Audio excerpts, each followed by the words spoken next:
At 6 o'clock, we are going to call to order the regular meeting of the West Lafayette Community School Corporation Board of Trustees. It is Monday, November the 13th. It is 6 o'clock p.m. Before we jump fully into our meeting, I would be absolutely remiss to not start with a comment of great appreciation to our community for support of our schools, passing renewing our operating referendum at an 80.4% approval rating. As we all know and have been through this multiple times, the referendum is key to our ability to produce the education that we desire for our children and the type of schools that we desire for our community. So I have to start with that. For every single voter who showed up on a very slow election year, took the time to go in and vote on this and a couple of other important issues that I can think of. But we're just very grateful for that, and I would like to express that on behalf of the school corporation. I also want to name a few individuals who really stepped up into leadership roles and went out and promoted our schools unflinchingly, unceasingly, very determinedly. Those would be the Yes Committee co-chairs, Tanya Finkbeiner and David Purpura. And in addition to that, but a few leaders who also stood out there were George Lyle, Kathy Kavanaugh, and Alan Karpick, all who really devoted their leadership and skills and time and talent. In addition, we owe a debt of gratitude to Jeff Daler and his team for kind of helping guide us through the process. This referendum campaign looked different than previous years. It was intentionally lean, and we are grateful for the efficiency of that and being able to put dollars towards our students and our schools rather than a campaign. So I don't know if you have anything you want to add to that before we start, Dr. Reiner, or are you going to? I do, but I'm going to actually at the end, we'll end with some thanks. So I wrote down a few notes myself. It's very similar to yours, but very fitting for right. The support of our community and belief in our schools, and I'll just reiterate that at the end. We will have a gratitude sandwich of a board meeting tonight, so beginning and the end. And with that, we are going to move on to something else to be excited about, and that is a junior-senior high school student writing mentors program. I'm assuming that is you, Mr. Schreiner. Thanks for having us tonight. So we have occasional awards at all three schools for people who haven't seen this, and there are lots and lots that we could pick from at the junior senior high school. And this time, in talking with Mrs. Mills, we thought we had a really kind of unique and appropriate group to recognize. So I'll ask the group to come up, and then I'll explain what this is about on your way up. So everybody come on up here. And everybody's going to be receiving, as I said earlier, a Westside Way to Go Award, which is for above and beyond citizenship work that you do. And in this case, it's what you do for Mrs. Mills, partly, but primarily for lots of junior high beginning writers. And we have a wonderful, as you know, history, especially with Mrs. Mills and other great teachers on our English staff, for kids getting awards for their writing, for all types of writing. And I know it goes under the radar a lot. It's not very glamorous, but there are many kids at our school that are representative of these six, and they're doing wonderful things in all sorts of genres of English and writing. And these individuals come in on their study hall time, and they work with junior high students to help them refine, revise, and polish their writing. And that's the kind of peer editing that every teacher really cherishes, because that's oftentimes what kids are listening to, other kids more than. So these we just want to take a few minutes to recognize that. I'm going to turn it over to Mrs. Mills to say a little more about each. Yeah. And go ahead. Okay. Yeah. Thank you so much. And we have so many phenomenal writers, and sometimes we never get a chance to hear and see their voices and their work in this way. But what kind of made these six individuals and their sophomores, juniors, and seniors, a little bit of everybody that's here, was that they have used those skills and they have volunteered over and over and over again to look at student work, to sit down, to give feedback, to help them revise. And several of them work in classes with other students, and so they're interacting with students. So I just want to say a couple words about each one of them as well. Okay, so Jana Noshi is a senior, and I've worked with Jana now for 6 years. She is the mother organizer. I just want you to know she is the one who, you know, is saying, hey, MLA format, come on, it's like this here, and really helping them out and she is at the Career Center for part of the day. So she begins her day in my 9 honors class and just kind of going through stories and poems and all kinds of reading. So thank you, Jana, here. Oh, that one. Thank you. All right. So Kayla is a phenomenal writer, and she was in my honors class, and I just turned to her and I said, how many Scholastic Awards have you won? And she said, none. And I said, Kayla, that can't be true. And she said, well, I forget to submit. So she's going to submit Scholastic, to Scholastic this year. But even beyond that, Kayla, last year and this year, is just my steady Eddie. She's always there. She can anytime I say, Kayla, do you think you can give some, positive feedback and yet help the student, dig a little deeper with their context or with their depth? And she can do it. So she is just a fantastic resource for all of us here. Thank you.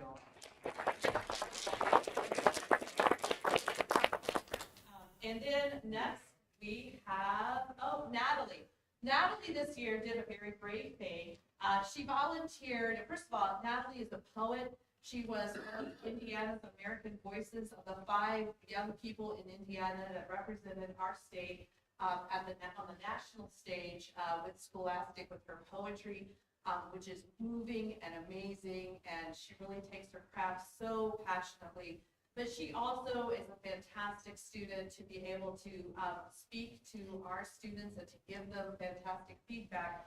But this year she volunteered to host over 300 teenagers and writers from across the nation on a live Teens Write Across America site that is done through the National Writing Project. So she was right there designing and coming up with a whole entire website and curriculum for these student writers to have for an evening.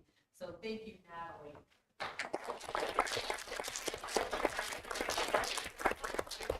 Okay, Ryan, I did not know what I'd do without this guy, because first of all, Ryan, last year he's like, oh, I don't even know if I should be in honors. But Ryan will give his 150% to anything you ask him to do. So last year I asked them to write a play. They've never written a play before. It really helped that Tom Moore, one of our great alums, came and kind of gave this book to my class and got them excited. But Ryan wrote a play. Not only was he a semifinalist in the Indiana Repertory Theater's Young Playwrights in Progress, he was a finalist and came down to the top 6 scripts that were in the state of Indiana, and one of the other scripts was Makahara, one of his classmates, and they really worked together very well. His class was amazing. This year he came in and I get to end the day with Ryan and my very squirrely, loud, wonderful 7th grade class. Oh yeah, and Ryan, I mean, he's like kind of half bouncer and half the 7th grade boys here, and they love him. They can't get enough. So, all right, thank you.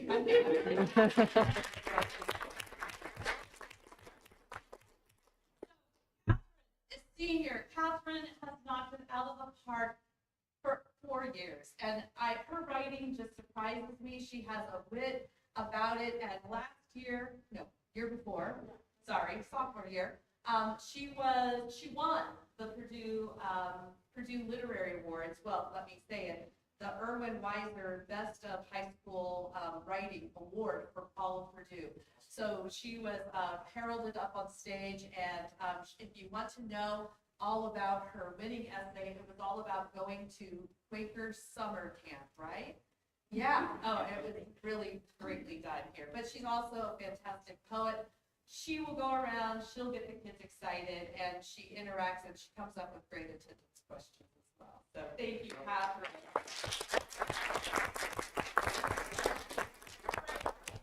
Last guy, Jerry, has never won a writing contest, and it's okay, Jerry.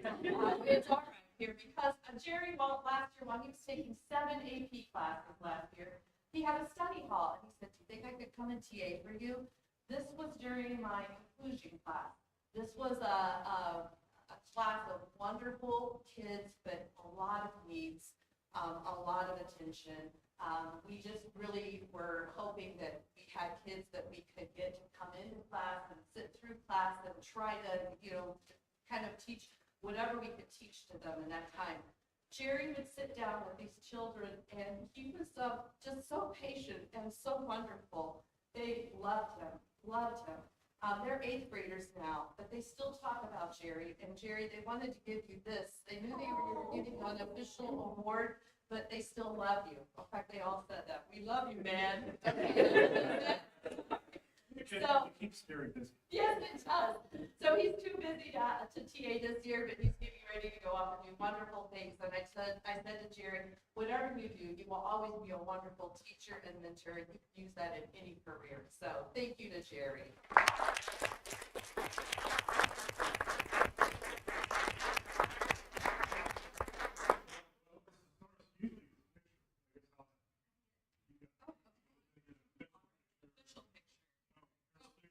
Stu's on it here. Okay. Thank you. Guys, for coming. It's really awesome. It's files. Thank you. Thank you all so much.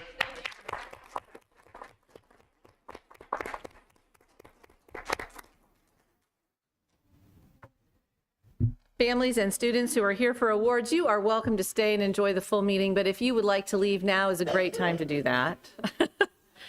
And we are going to move ahead now to communications from the audience. We have 2 individuals who have signed up to speak tonight, and I would like to call up first Joanne Zhang. Joanne Zhang, thank you.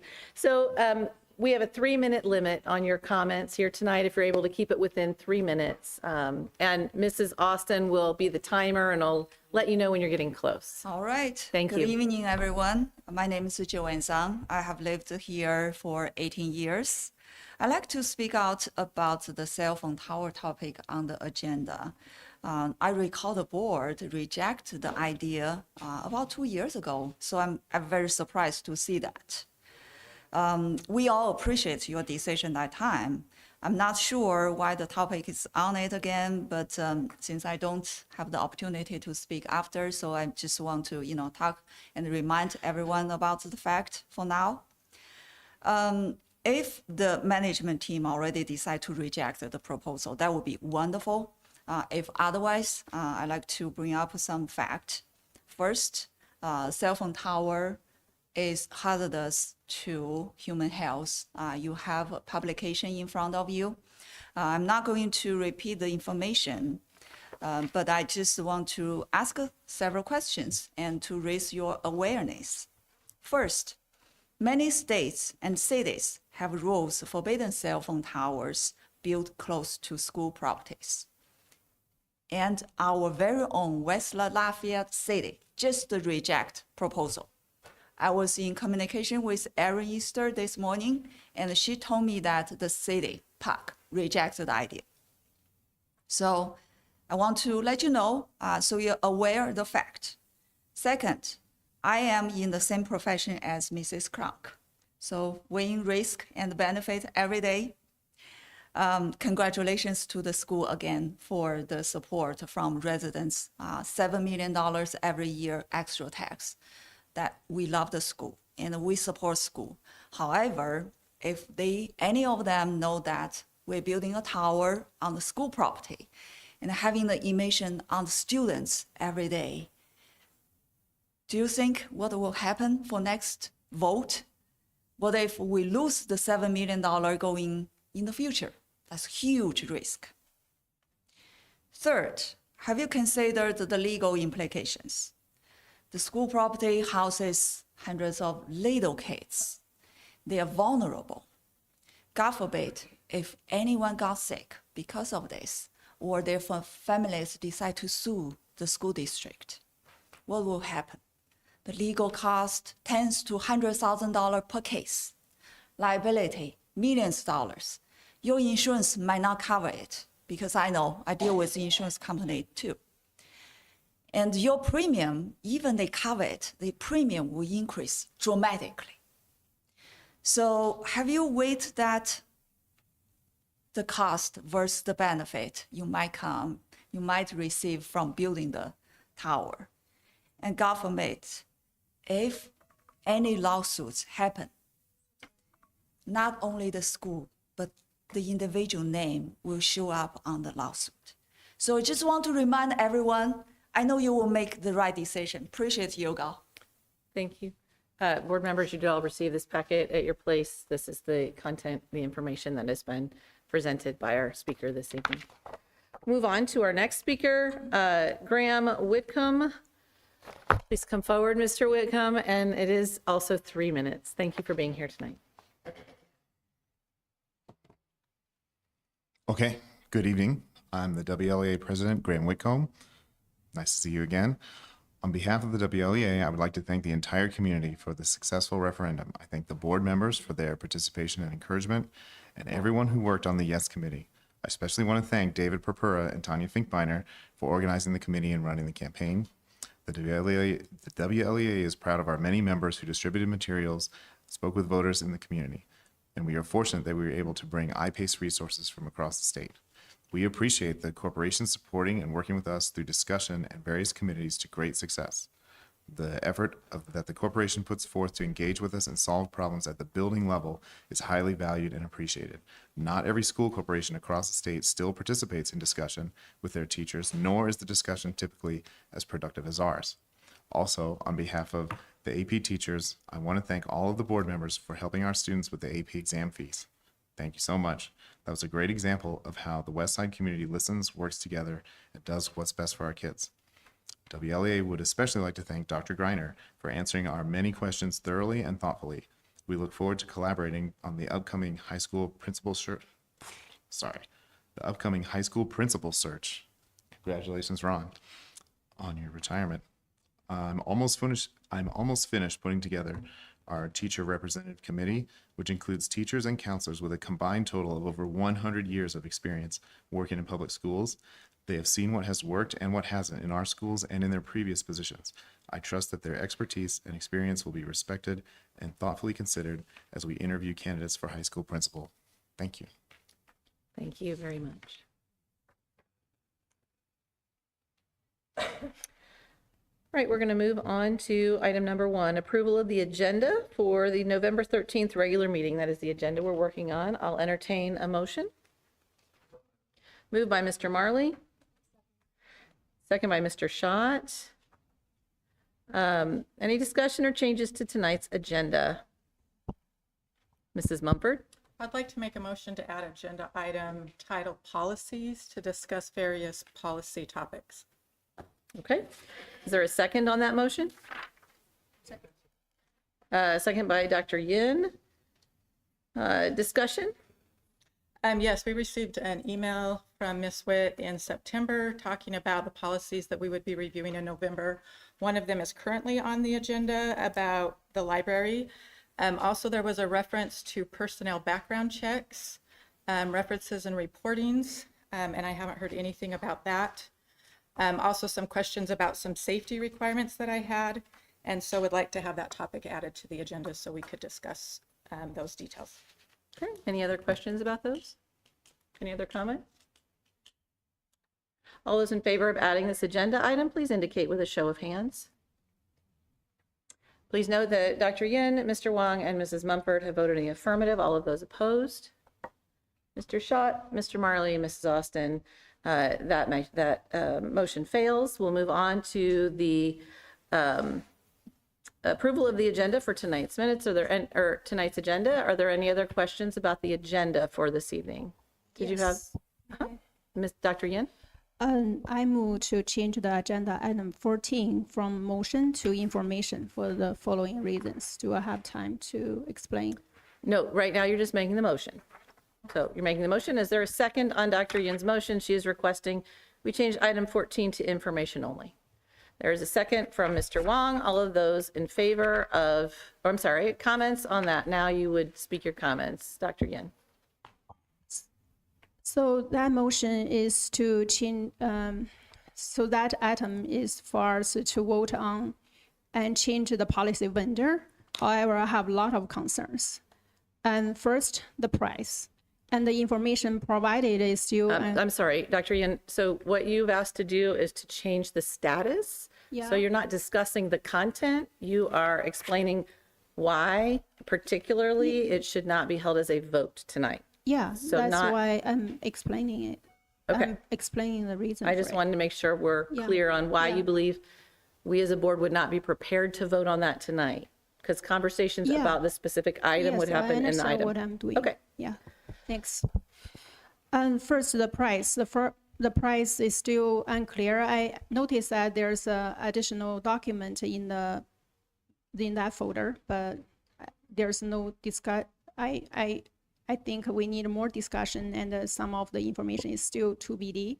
And second is the quality. As I said on Friday's meeting, and the example provided on the June proposal was not impressive at all. It seems to be a downgrade from our current one to a lower one.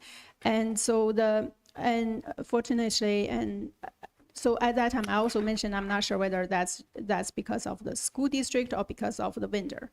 And I'm grateful that Dr. Greiner got more district names,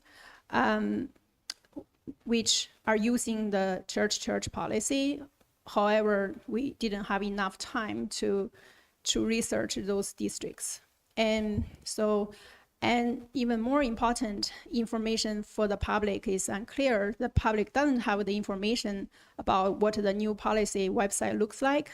I'm kind of confused why the new vendor doesn't want to keep the policy that they create, the website they create, as confidential. And it's public information. They should be very proud to stand behind their service and eager to demonstrate their work to everyone who might be interested in seeing them. And also, this whole legal service review, this is unclear to the public. And the item written on the agenda looks misleading. It's called legal service review. Unless the public participate in the Friday work meeting, it's hard for them to tell what we are going to vote today. Actually, it's to overhaul all the policies we have and switch to a different vendor. And even when they open the file, it's still unclear. The file only lists the service and the price of Neola and the church, but it doesn't say, oh, today the board will vote on that, vote to switch the vendor. So, and the next one is procedural. When we make any policy changes, we often give them a second read. And now we are going to make a significant change, overhaul the whole policy and switch to a different vendor. And we didn't provide much information to the public. And yes, we had the Friday meeting, but the meeting was from 7 to 8 a.m. and it's still dark in the morning and no public could attend it. And I don't think it's right to make such a critical decision just 2 days after that meeting. And the timing is awkward too.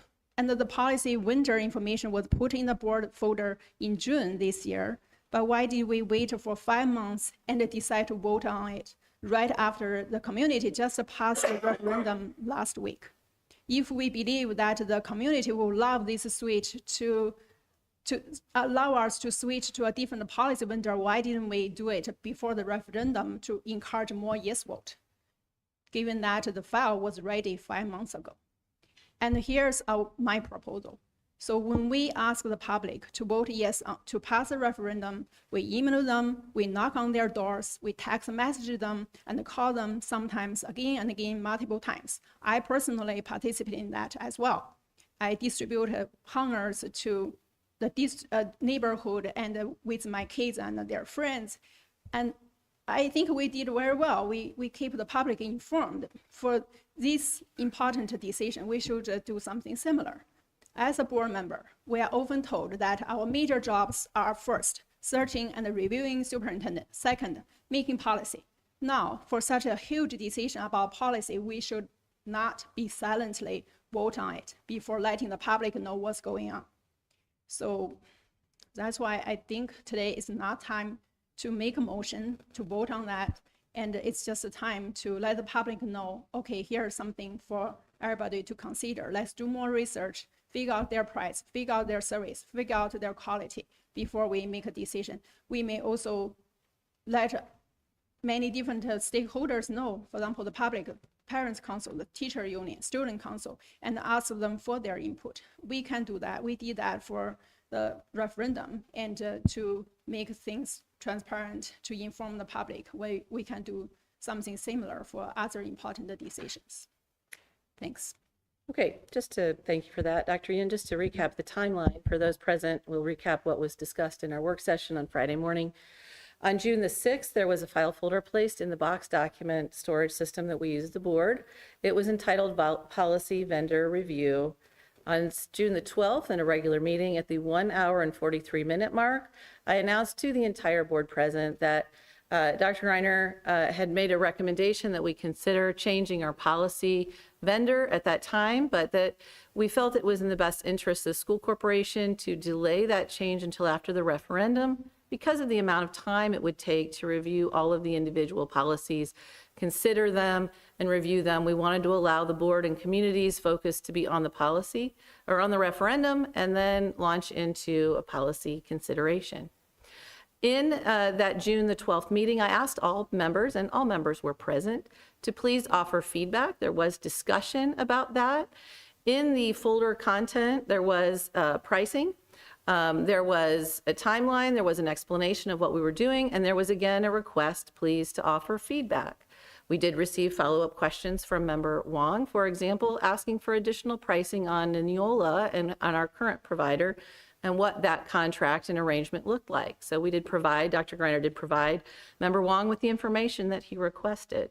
On Friday in our work session, it became clear that some members had not yet had the opportunity to review the content in the file from June and felt unprepared to vote. That was part of why we held a work session, so that we could review the content and again request feedback from board members regarding the topic. So tonight, the purpose of the meeting is now to determine, because our superintendent has made a recommendation to us with 5 months lead time and solicited our feedback, we owe him a vote because we've promised him a vote so that he may do his job. Part of the job that this board has requested of Dr. Greiner is that he be prepared to develop guidelines, administrative guidelines for our schools. He cannot develop administrative guidelines on policies that are not clearly defined.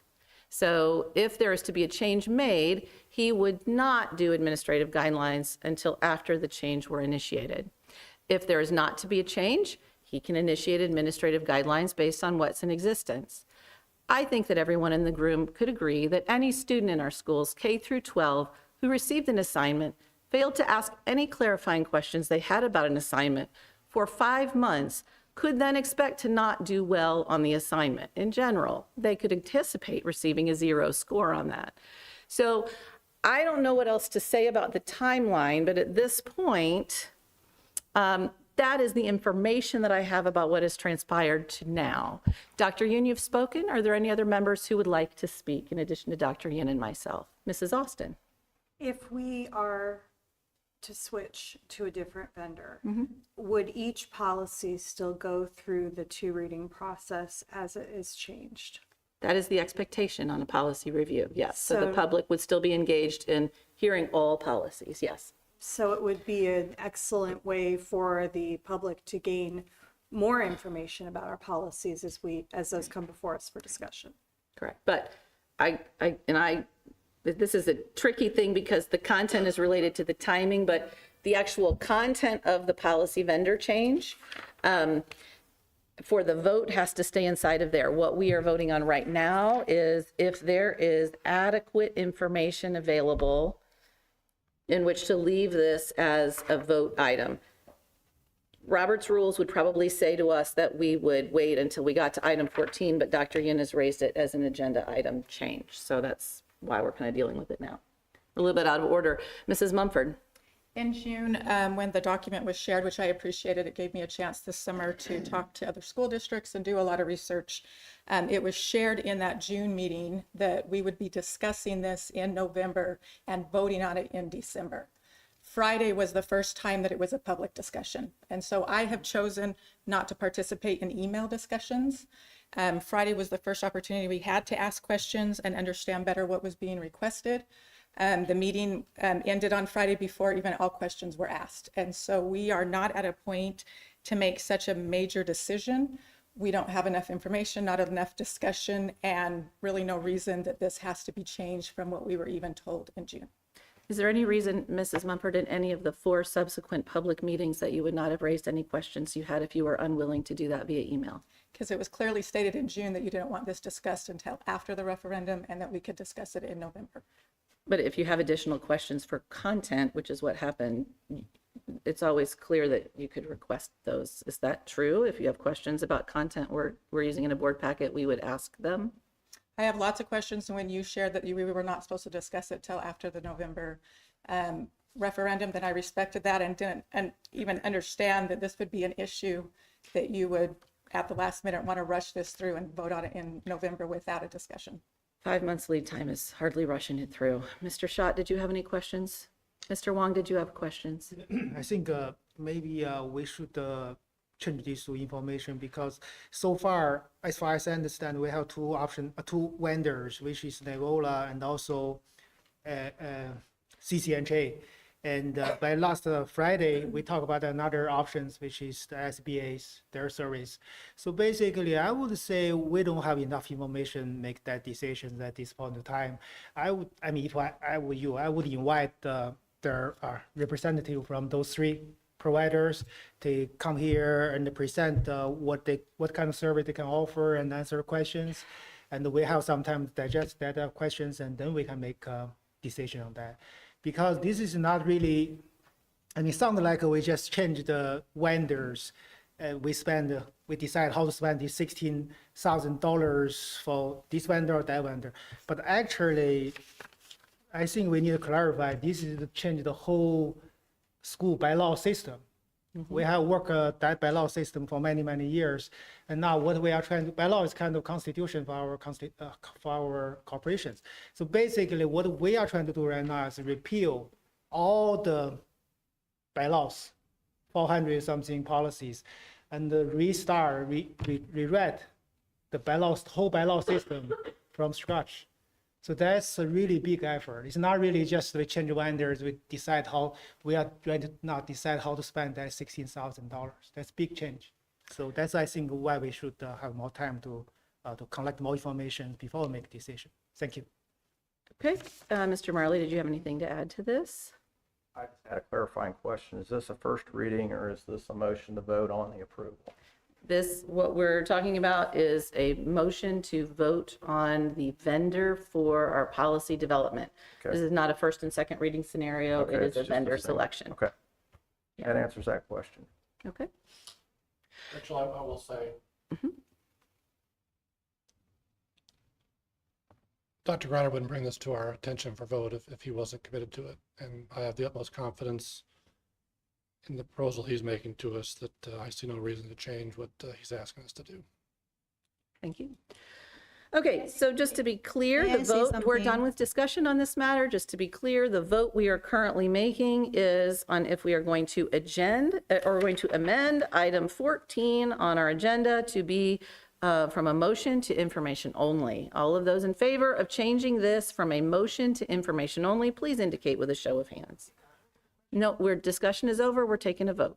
We're just, I do. I decide it's over as the board chair, everyone's had an opportunity to speak. What kind of rule is It is the that? authority of the board chair to determine when discussion is over. Discussion is over on changing this from an agenda item to information only. We will still approach the agenda item and item number 14, at which point you still have the opportunity to ask for it to be tabled if you should choose to do so. Right now, we're just trying to approve our agenda. All of those in favor of changing the agenda item from a motion to information only, we're talking about agenda item 14, please indicate with a show of hands. Okay, please note Dr. Yin, Mr. Wong, Mrs. Mumford have all voted in the affirmative. All of those opposed indicate with a show of hands. Mr. Schott, Mrs. Austin, Mr. Marley, and myself, that motion does not carry. So item 14 will remain a motion agenda item. Moving on now back to our agenda. Any other changes or comments about the agenda items? Okay, all of those in favor of approving our agenda for tonight's meeting, please indicate with a show of hands. Please note that Mr. Schott, Mrs. Austin, Mr. Marley, and myself have voted in the affirmative. All of those opposed to tonight's agenda, please indicate with a show of hands. Dr. Yin, Mr. Wong, and Mrs. Mumford have voted against the motion, or the agenda carries. This is our agenda for tonight's meeting. We're moving on to item number 2. Approval of the minutes of the October 9th regular board meeting of the Board of School Trustees. Can I get a motion, please? Moved by Mrs. Austin. Second. Second by Mr. Marley. Comments or questions about the October 9th minutes? Mr. Wong. Yes. I read that meeting minutes. That's pretty good. During the last years, I think we make a lot of improvement regarding the meeting minutes. We have more critical informations document on that meeting minutes. Thank you for Mr. Austin and Roberta. They're really work on the meeting minutes dedicatedly. And I think one thing we can make that better is document some more informations. In this case, I would say last meeting we have 8 stakeholders. They are teachers, parents, 2 students. They come to our board. They have shared their comments, public comments regarding our several school matters, such as the board micromanagement, the referendum, AP exam fees, and continuities of robotic programs, physical bullying reports, and special education. And I think those are very important matters, and we should document that on the meeting minutes because, I mean, all those stakeholders, the persons we are serving, if they come to here, have shared their concerns, their comments, and we may not agree of their comments, and some of their suggestions we don't agree, or we cannot do that. Something is out of our hand, and but at least we should document that on our meeting minutes.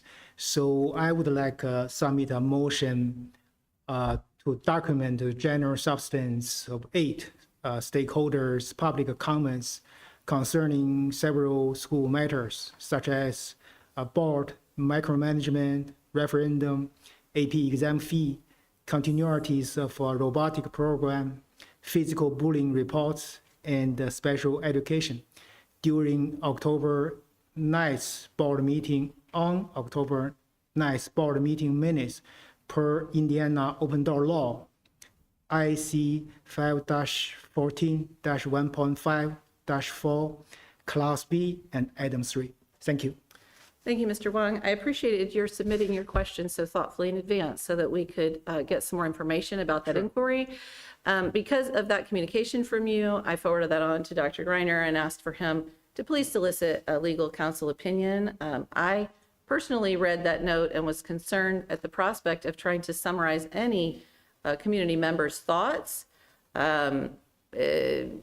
It is possible that that could be misinterpreted or their key points not stated as they wished or not retained. So I was a little concerned about the prospect of summarizing comments. I asked Dr. Greiner please to solicit a legal opinion. Could you please share, Dr. Greiner, what you found today on this matter?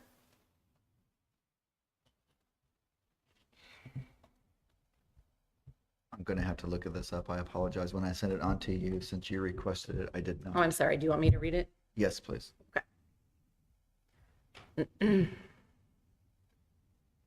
I can read it. You got it first? All right, Yeah. you win. So I spoke with Mrs. Billingsley, and she referred us to, and Mrs. Julian also found information at the same time that Mrs. Billingsley was finding it, Q&A related to board meetings and documenting. And the question, must the minutes of the board meeting reflect the names of all patrons who spoke and the nature of their comments? The answer, no. The open door law requires the minutes of the board meeting to reflect the general substance of all matters proposed, discussed, or decided. Therefore, the minutes do not need to reflect the names of the patrons and/or the subject matter of the comments. And so Was that taken from the ISBA? this was taken for ISBA Q&A, and it was consistent with what Mrs. Billingsley said regarding, do you need to include that in the minutes? Thank you. There's additional information from legal counsel on that inquiry. Mr. Wong, again, thank you for the advance notice on that. I need to take a vote on that change for, where are we in this? I need a second for Mr. Wong's proposal. Thank you. Is there a second for Mr. Wong's proposal to add, based on this, with this additional legal information, would like to add this to the minutes from the October 9th meeting? Is there a second? Second by Dr. Yin. Any other questions or comments? Mrs. Mumford? We have heard in the past from the public access counselor that our minutes do not provide the information that's required. They said that the direct quote from them is, "This office is not convinced the phrase discussion ensued captures the general substance of anything. It must be more than noting a discussion ensued." And we've continued to do this in our minutes. When we reached out to legal counsel, their advice was that it's low risk if we don't continue with this. And so even with this recommendation, I struggled to, I think that more in our minutes compared to less. I've checked other school districts, and other school districts won't do a long summary, but will bring the topic up as Lawrence has recommended. So these minutes need more details, as the public access counselor has stated. So just to be clear, are you proposing that your Google search be superior to our legal counsel's opinion on this matter? No, my interaction with the public access counselor is what I've. So is that your private interaction with the public access counselor? So did you call him and have a conversation with him privately with context we don't know, and then you're reporting it to us with context that we don't know? I've shared it with the board. This isn't the first time I brought this up. I've never seen a public access counselor, perhaps, email from you. Perhaps I'm you happy to could forward it. Yeah. share that. Yeah, but this, at this point, is not have any context to it. Did anybody else have any other questions or comments about this? Dr. Yin? I searched online. I found some minutes, let's say, from Carmel, and they do have a brief summary of the public comments. For example, they say here, the following individuals spoke support of renovating the Orchard Park Elementary School. The following individuals spoke in support of a coach, someone, and the following individuals spoke regarding the volleyball coach or something. It's just very general. So I think it's okay. It doesn't hurt to have that. That information is on YouTube, and anyway, so it's not privacy. And so also, if those speakers don't like the way it is in the minutes, they can also provide feedback. And before the minutes become finalized. So if I understand correctly, you would like a speaker who speaks to us 1 month to return the following month if they want to make any edits to their name or content listed in the minutes?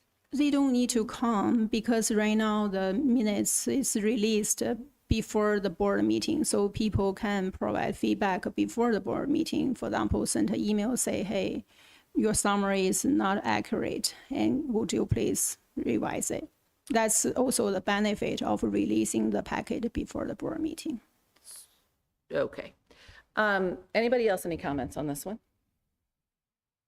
Okay, all those in favor of adding the names and a summary comment about people who have, community members who have spoken in our meeting, again, all of those in favor of adding that to our minutes, please indicate with a show of hands.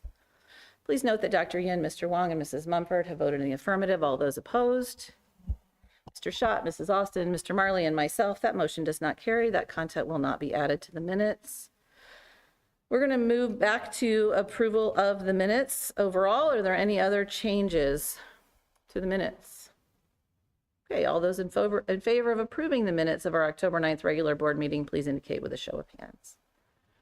Mr. Wong, please note that Mr. Wong, Mr. Schott, Mrs. Austin, Mr. Marley, and myself have voted in the affirmative. All of those opposed?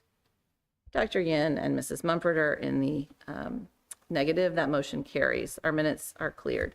Moving on to item number 3, approval of the minutes of the November 10th work session of the Board of School Trustees. I'll entertain a motion, please. Moved by Mrs. Austin, second by Mr. Marley. Any comments or questions about the work session minutes? Mrs. Mumford. Yes, I would like more details added to the summary. This topic was brought up by Mr. Wong at the last meeting, so I reached out to the public access counselor and asked what are the requirements for work session minutes in regards to details shared.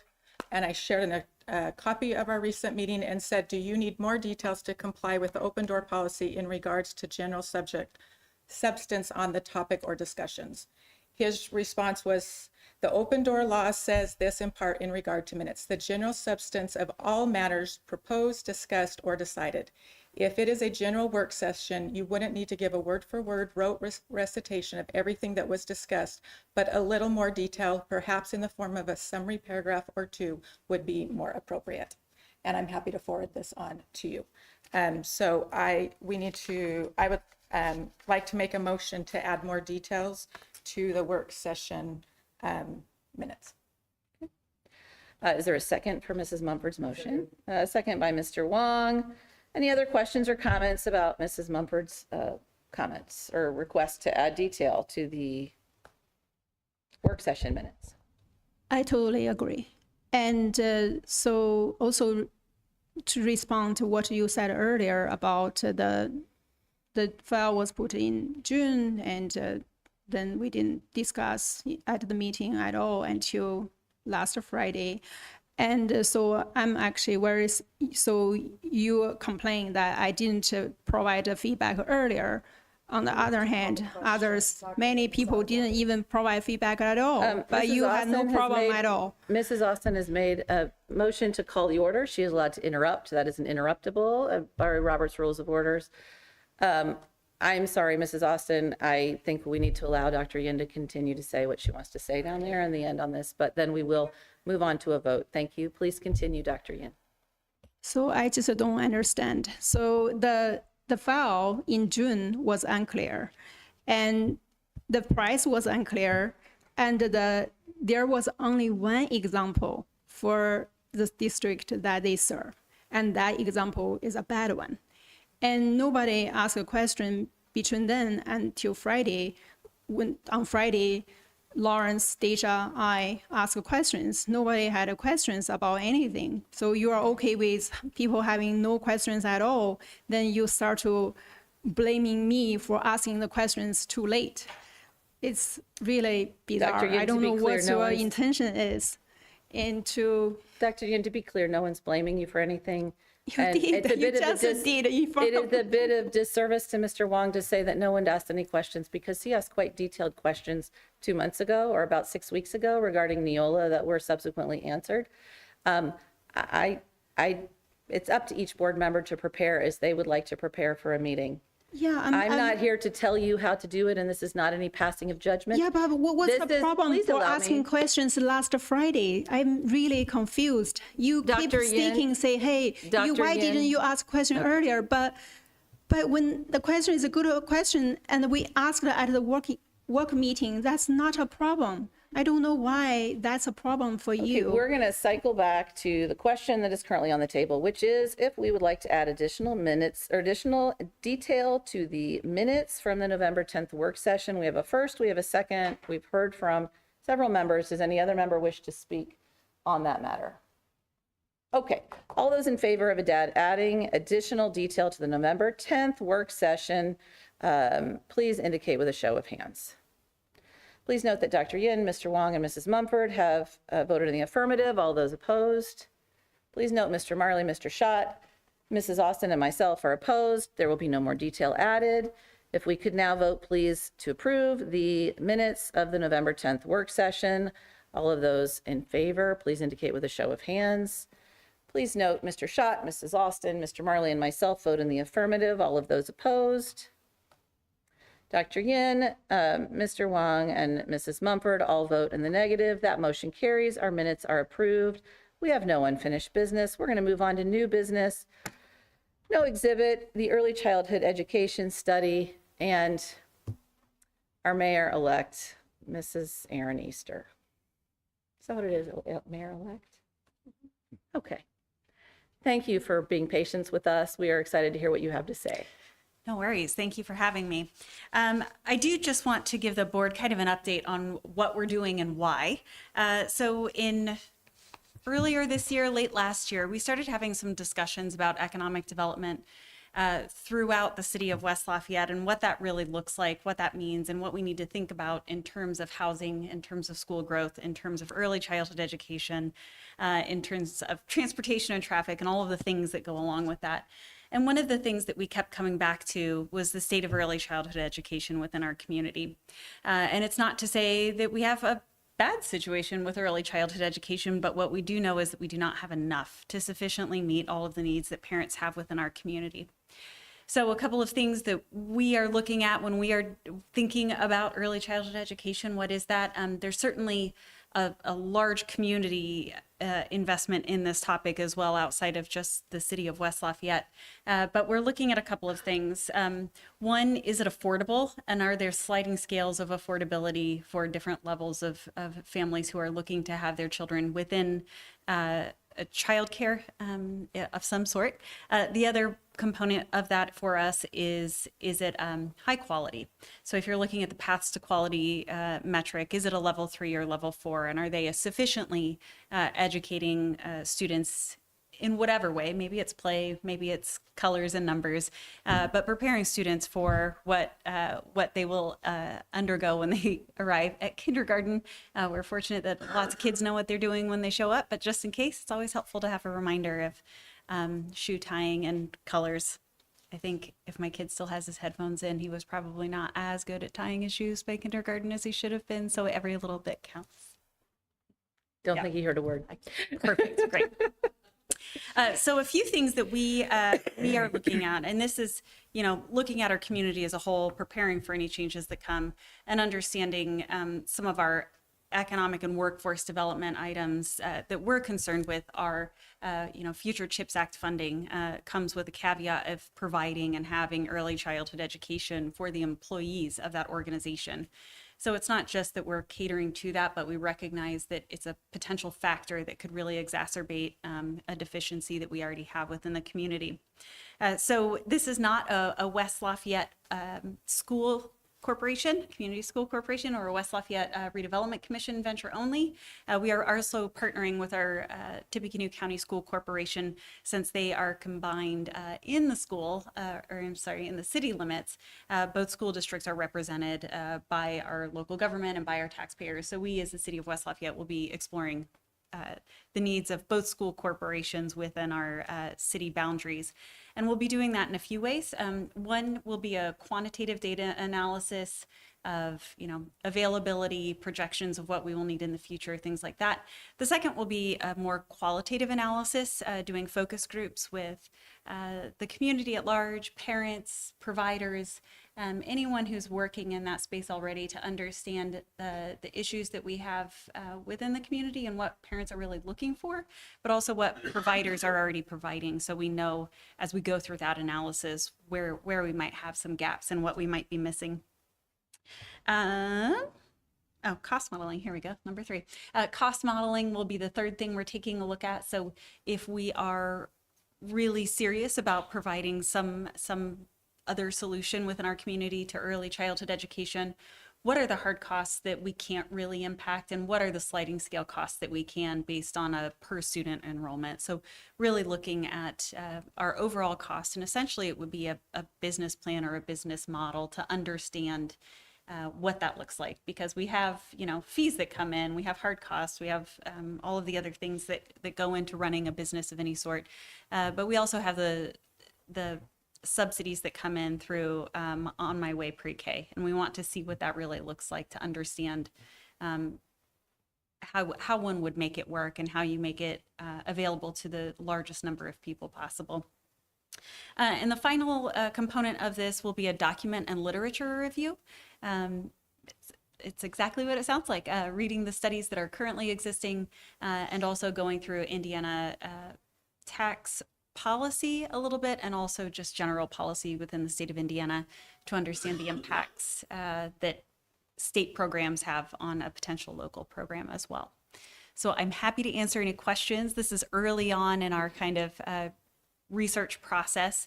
The next phase will be reaching out to the community and holding those focus groups, and we'll have lots of parties that we will be speaking with, in addition to doing a survey with that as well. So if you don't want to show up at a focus group, you can still have your voice heard. Happy to answer any Thank questions. you for that. Does anyone have any questions for Mrs. Easter?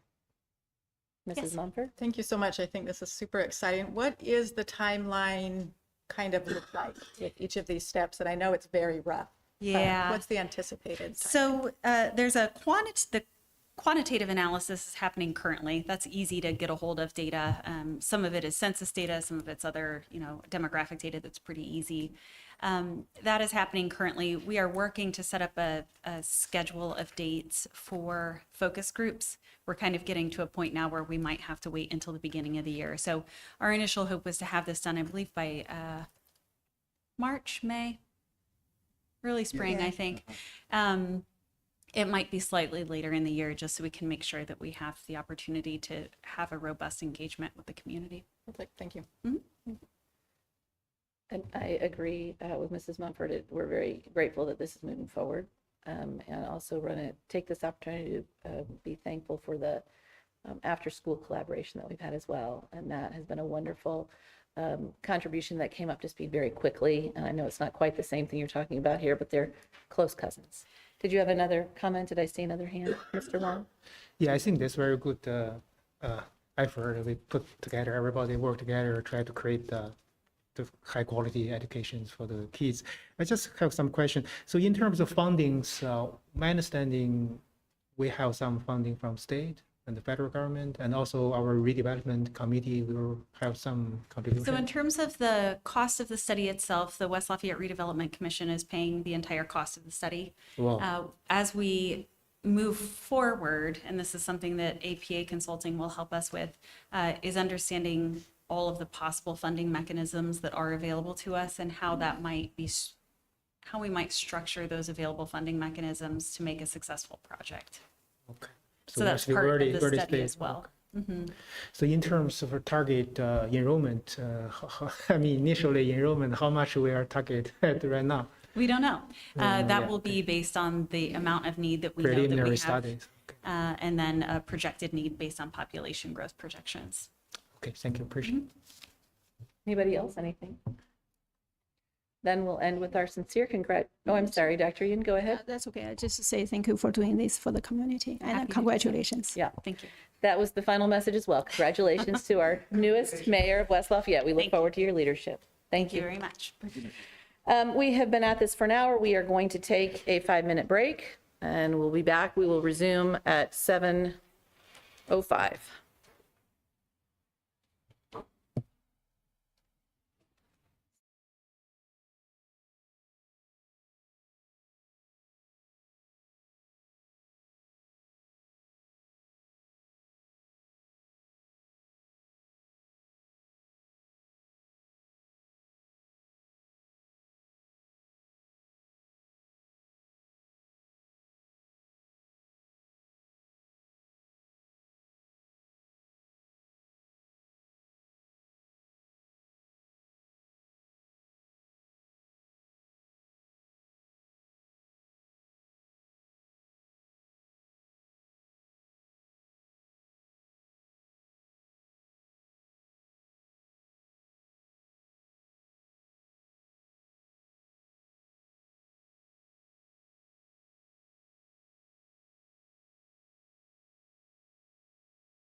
It is 7:05 PM in a few seconds. We are going to move on to agenda item number 4, cell tower proposal presentation. Dr. Reiner, do you want to introduce that? Yes, or- I would be happy to do that. We have had a request by Fortune Wireless to be on the agenda tonight. Mr. Brad Riggs with Fortune Wireless is here to present a proposal regarding options for the board to consider, information only, to provide better cell service to West Lafayette. This proposal does involve our land and the proposed construction of a tower. Mr. Riggs, at this time, the floor is yours. Thank you, members of the board. Thank you, Dr. Greiner. My name is Jason Riggs. I'm the Vice President of Site Development Services. We also have Brad Riggs here this evening as well. Daniel Kalina with Vertical Bridge planned to attend, but unfortunately got sick this weekend, so was I am unable to make the trip down. First, I want to apologize ahead of time. I threw out my back this weekend, so you may hear a couple grunts or a twitch or something, or grimace on my face. Yeah, we're here this evening for Vertical Bridge together with T-Mobile. We're, as provided in this packet, go through it here real quick. We've got a couple different options. One being at the West Lafayette Athletic Complex. So if you look under tab 1, you'll see an aerial site sketch as a possible location coming off of Salisbury Street through the parking lot and then into the field next to the ball diamond. This would be a 50 by 50 foot area that would house a cell phone tower as well as the equipment that would run the antennas, basically. The second option that we have is at the Bob Friend Ballpark. This would be accessed off of LaGrange Street, come through the parking lot and be tucked back, same size, 50 by 50, be tucked back in between the trees and the ball diamonds. If you turn to tab 2, we put together some photo simulations of what this may look like at both locations. The first location is the West Lafayette Athletic Complex. There's 3 locations where images are showing back towards the area where it would be, listed there with 1, 2, and 3.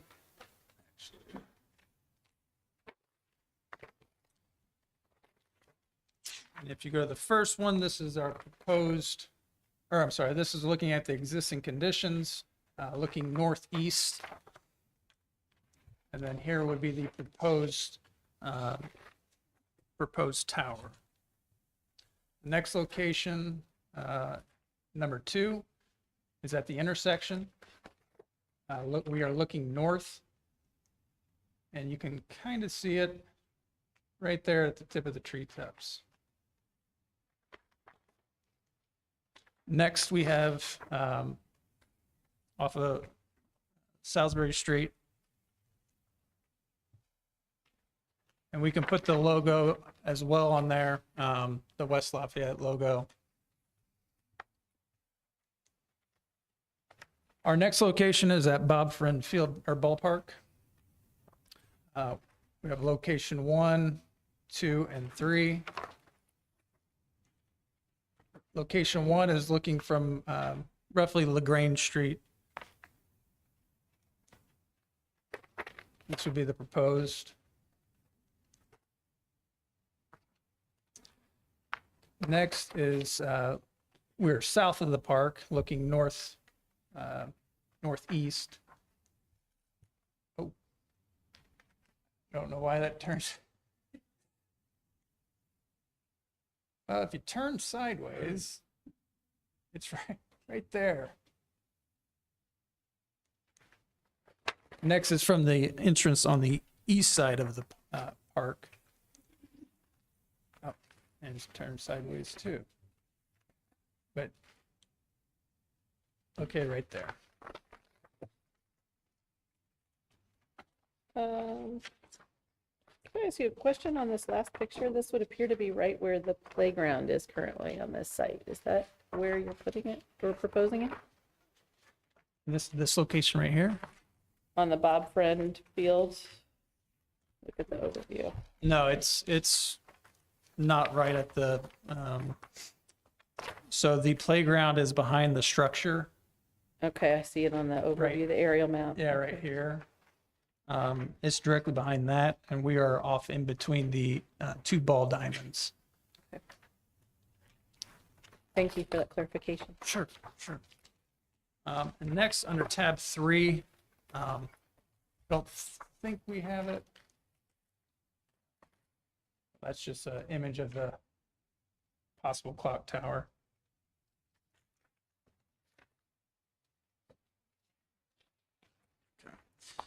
I don't think these are, you never received those? They never come through? Okay, all right. We tried sending these propagation maps to be able to put them up here, but unfortunately it just wouldn't go through for some reason. So the first one that you're looking at is the existing water tank that T-Mobile is on. It is on the West Lafayette Water Tower near George E. Lomo Park, located off Essex Street, just south of Essex, and west of Barlow Street. They currently have antennas at 130, between 135 and 140 feet on this water tank. They are going to have to come off that water tank, so that's why we're presenting to you as a possible location to fulfill the level of service that they're providing the community right now. The next one is what it would be without the coverage. So if they came off the water tank that they're currently on, this is the amount of area that would be affected in the community that would not have coverage. The next propagation map. Tower. I'm sorry? You said the antennas had to come off the water tower? Yes. Why is that? Because American Water, and this is nationwide, on all their water tanks, it really comes down to a maintenance issue because you have to remove the equipment, they have to paint, you have to put the equipment, so coordination, and they just, having multiple carriers on a water tank, they just aren't doing anymore. So the T-Mobile's currently on a month-to-month with them while they're trying to find, but at some point they're going to say enough's enough and kick them off. So that's why we're here trying to see if we can't work something out with you guys and continue the service for T-Mobile, as well as providing an opportunity for other carriers to put equipment on it. So the next propagation map was at the West Lafayette Athletic Complex. As you can see from what the water tank is, there's a good part of the east side that would not be covered, that currently is covered. And then the next is at Bob Friend Ballpark. To the east and to the north, pretty much you have about the same coverage.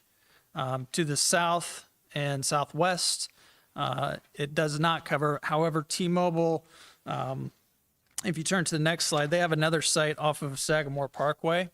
And what they can do is they can tilt their antennas, or azimuth is what we call it. They can tilt that to kind of fill that void that's not hitting with this specific site at Bob Friend. But this would be the ideal location, I think, out of the two that would give them pretty much exactly what they have now. It'd be a little less, if we could get a little bit more height, I think that could be more beneficial for T-Mobile, as well as, the potential of additional revenue for the additional height. So that's something that would allow for additional co-locators, with the trees being somewhere around the neighborhood of, 70 feet, 8 to 80 feet. You're not going to get that additional carrier below. It's going to be right by the trees, so it could affect the signal. So if we could get a couple, maybe 120, 130 feet, that'd be, in line with what T-Mobile currently has and still provide. So this is the minimum of what they can go to provide and fulfill their FCC license. So with that said, I'll be happy to answer any questions. Actually, it was brought up by one of the members of the about health concerns, and they provided a report. I'm not sure what report that may be, but I would like to speak on it, just to kind of give you some information. As far as the health concerns, the federal government sets safe limits, and cell phone carriers, they operate at fractions of the levels that are deemed safe. So the RF frequency that is being produced is similar to Wi-Fi routers, baby monitors, laptops, TV remotes, cordless phones, cell phones. So I have some additional information that I'll have Brad pass out. And so with it operating at fractions of the levels that are deemed safe, the federal government holds basically annually, sometimes 2 times a year. They will look at all the different studies. And this was passed in 1996 with the limits, and it has not been changed. And they repeatedly look at it, and you know, it's deemed safe. So the frequency is a non-ionizing radiation. That means it doesn't affect DNA.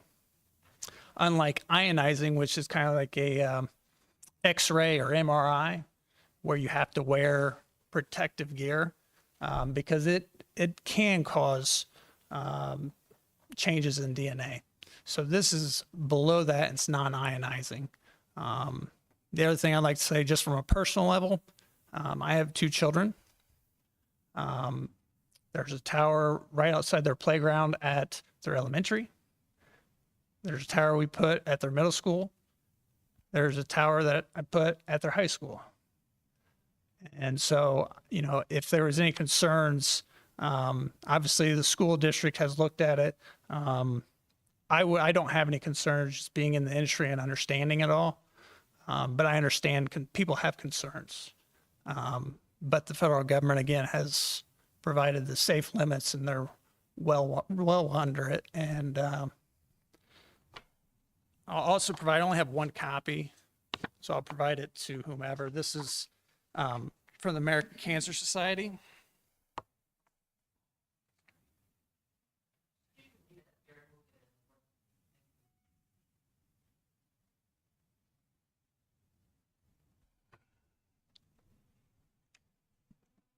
Yes. T-Mobile, I wonder where are the towers for other providers like AT&T and Verizon? Why don't they put their signal, whatever equipment on those towers? Yeah, so it just depends. I mean, every carrier has a different network. You know, they didn't all start out the same place. So back before the Telecommunication Act of 1996, nobody was, as we call, co-locating. Everybody wanted their own site. So they may have put one here, and the other one said, no, I want to be here. And so it's kind of a trickle-down effect. I'm not an RF engineer by any means, but I've been in the industry, you know, almost 20 years now, and kind of seen. So depending on height, where they've put the location, where they're getting complaints from customers.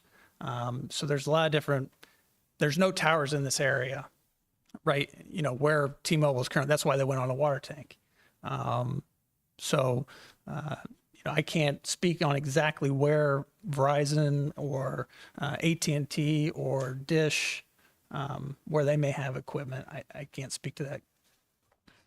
Another, besides the radiation, another concern I have is about the area it take. Actually, when we discussed about the same issue 2 years ago, for that proposal, actually, I drove around and literally went to many cell towers and to see what it looks like when it's, you know, it's there, right there. I found actually it's not only the tower, but also a big area actually will become accessible.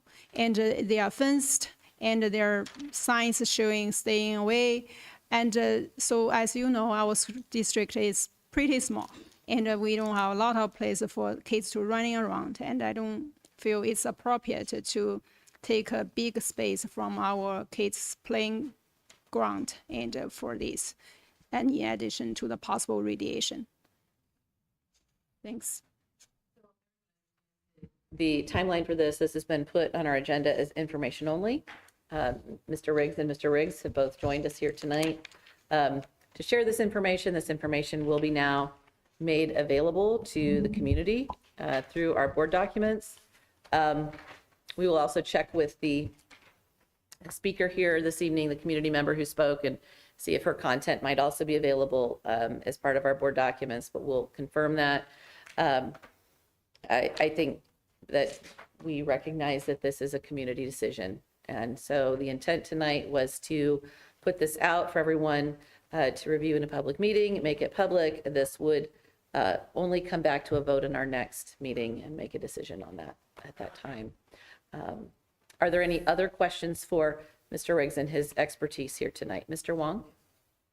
Yeah, I like these presentations, very professionalism. I like these all detailed informations. Just a couple questions. So basically, if you set up a tower here, there will be some maintenance people came here from time to time. Is that right? To visit the tower? Yeah, the maintenance utilities to make sure. Yeah, so. I see there's a road over here. Yeah, so we would have an easement, and that's kind of what looks to be a road going all the way back to it. And so typically, the site is visited maybe once a month. And it's just somebody that's in a work truck or a work van that will come back and make sure that, check for maintenance, or if let's say there is sometimes where, a radio may go down where they can't, it's not producing the signal, so they got to go in and, mess with the radio. That's a possibility too. But typically on average, it's once every 1 or 2 months. Yeah. Another question, basically, you want to build up a tower on the school's property. In terms of rentals, how much the compensations we are expecting? Yeah, so Some ballpark estimate?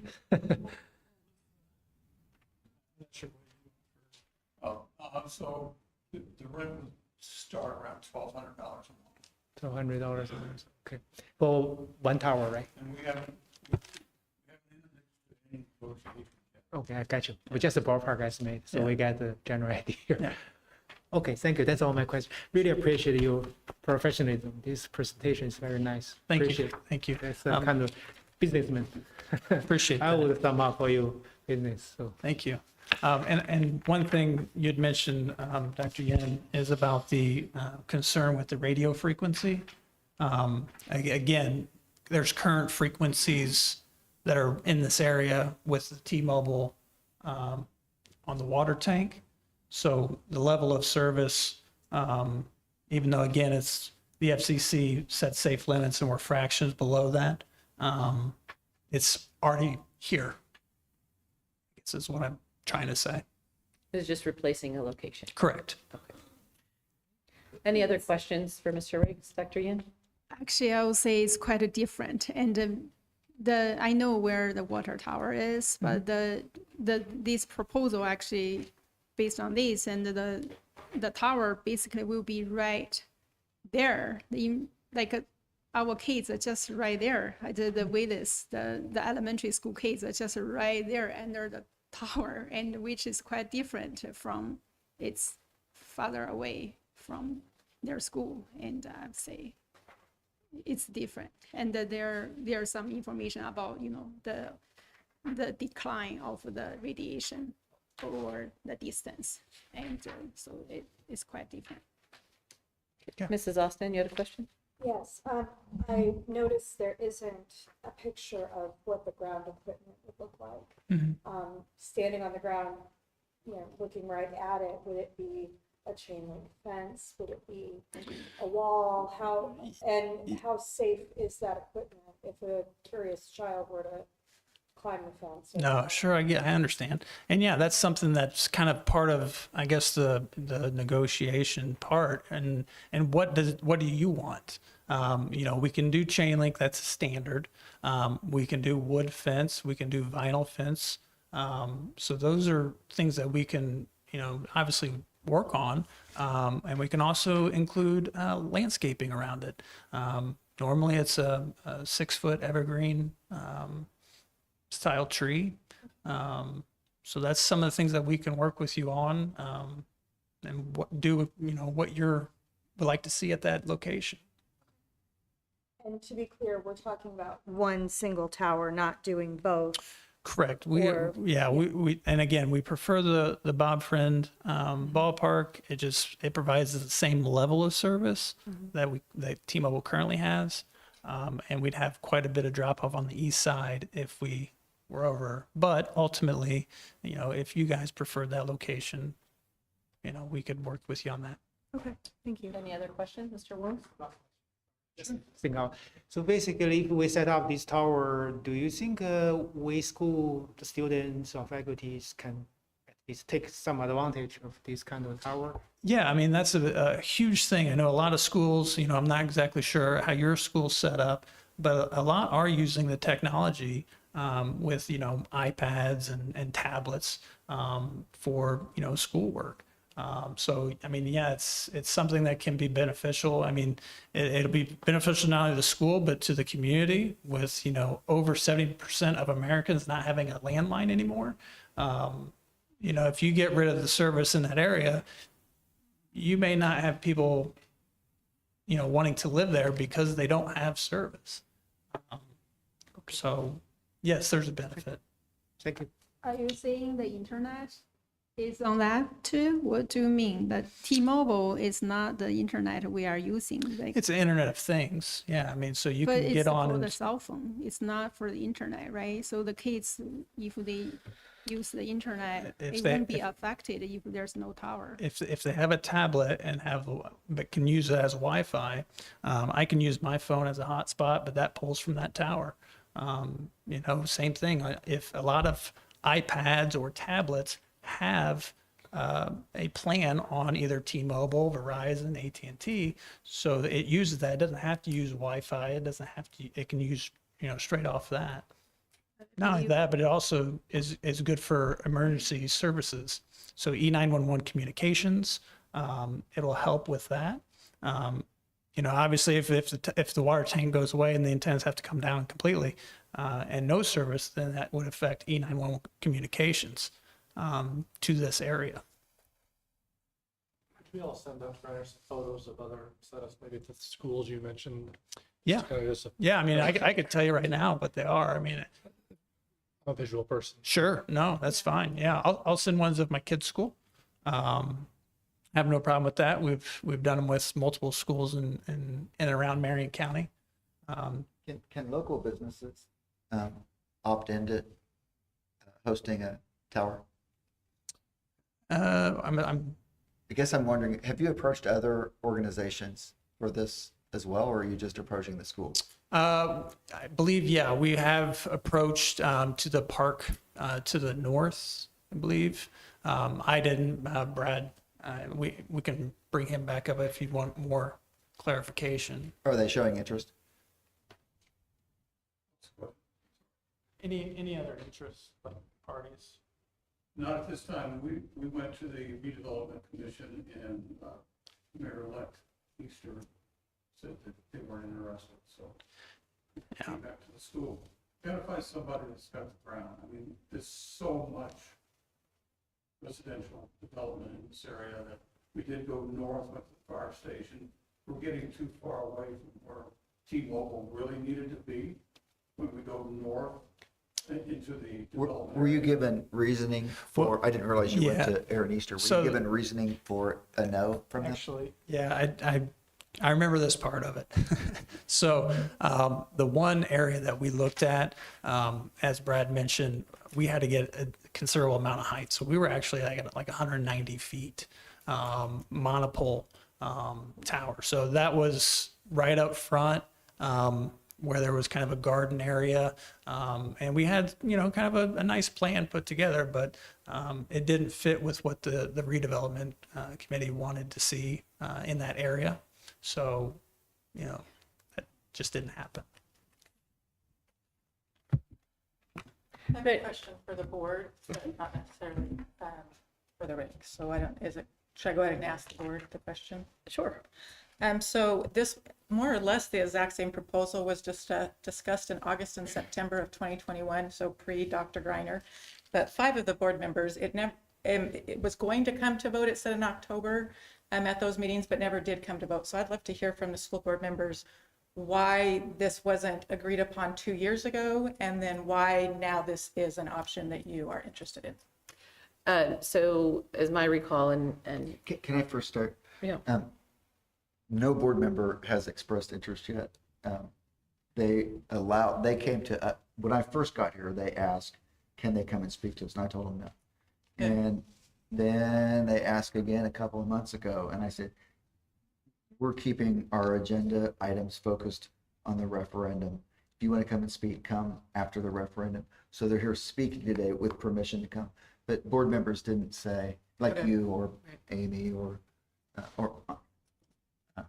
Mrs. Austin or. No one Mr. has Moore. requested they come here Yes, tonight. I We have just responded said to their they request asked, to can be they here. come? And Okay. so I asked, may I place on the agenda? So I just wanted to make that clear. That's that- helpful. Yeah, to everybody here that nobody's said. No secret we're meetings interested. for help. Yeah, no, I just want to make sure everybody knows. Thank you for- Nobody's thank you for that. interested. They're only welcoming information. Right, and then so I'd love to just understand then So 2 years ago. previously, when this was presented, it was,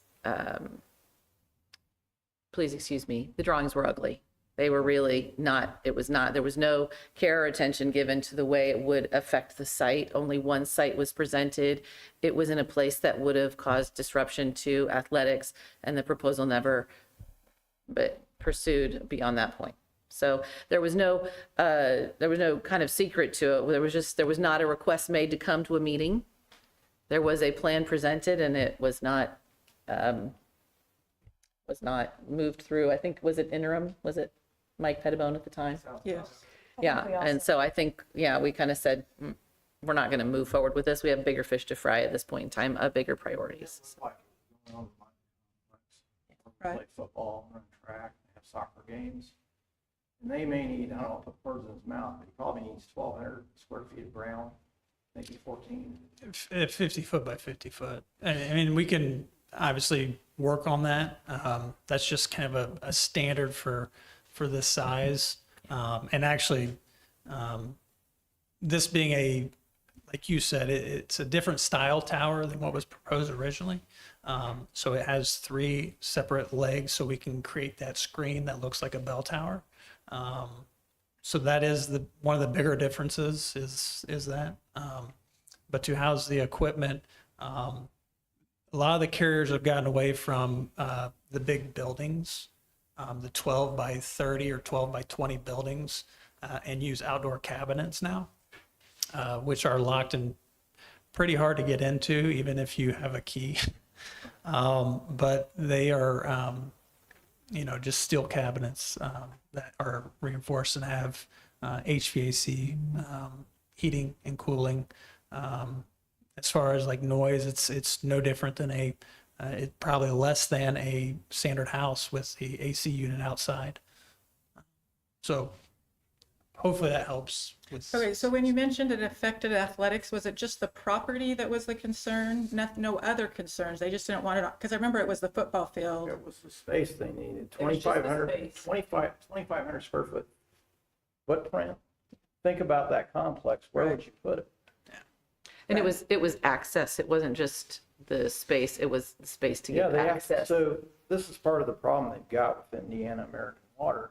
They have to have access through Indiana American Water. So they have to get their permission, they have to unlock it. There's got to be a collaborative effort. We have to do the same thing in the complex. So 2 years ago, was there any community input sought, or was this just a school board decision and it didn't get that far? It was, I believe, raised in a public meeting, but there was not a vote taken, as I No, recall. we There haven't was no voted on vote this. taken, and there was no vote. I mean, I think it was raised. We never had the vendor want to come forward to a meeting. It was never requested before. So, And I think the other piece that has changed this time is the reality is that they are offering to compensate us for this space, use of this space. And I think because it involves compensation, health concerns potentially, or community concerns, the aesthetics, the access, the use of land, there are a whole lot of other variables that made this time right to say, everybody, here's the information. What are your thoughts? Could we seek community input before this comes to the meeting instead of just having the community need to email individually, but actually, since this is going to affect so many in our community, actively seek I think that'd be important. for them to, so we can know what And most of the community We've would never want. said either that it would come back on the next. Okay, agenda either, yeah, so perfect. That could come back 3 months. So Awesome. Absolutely. Thank you. The difficulty is that that is only our school community that we have access to. And there are a lot more people who live in these neighborhoods than parents of children. So in our schools. So I don't, it is use of school space, but it's a broader community question than just our schools. So that's another piece to this. Putting out a survey from our schools is not going to capture necessarily the community input that would be necessary for the decision. So having it publicly available in this meeting was, believe it or not, more broad of a reach than having it sent out only to our parents. Any other questions for Mr. Riggs or Mr. Riggs and their expertise? Okay, thank you, gentlemen, for being here. Thank you. For being here tonight. Can I say one thing? Sure. I'm sorry. Even if we came into the point that we're negotiating a lease, we still have to go through zoning.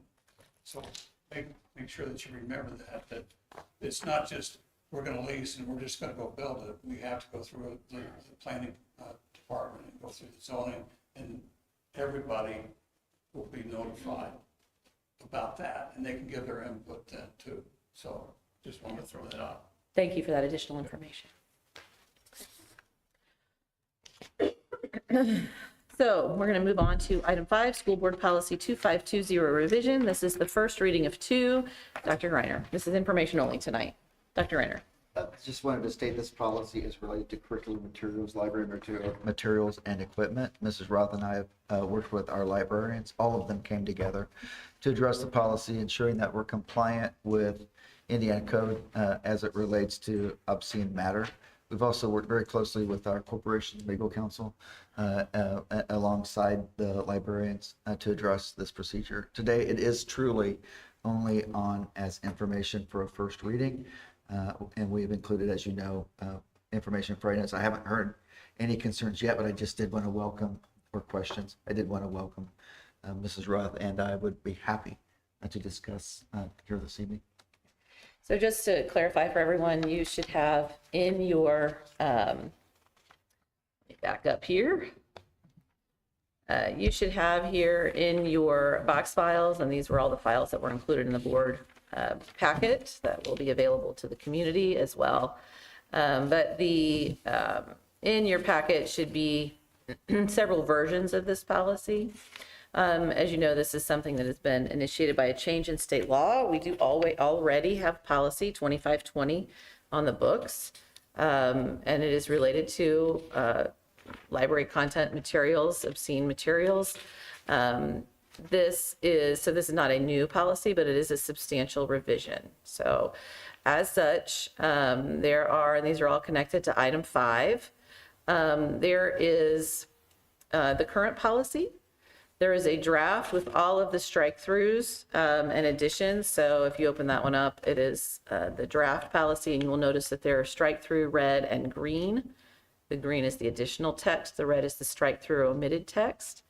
And then because it is so Christmas in its description, there is also a draft of what it would look like should all of that language change be made. So you can see what the final policy might appear to be.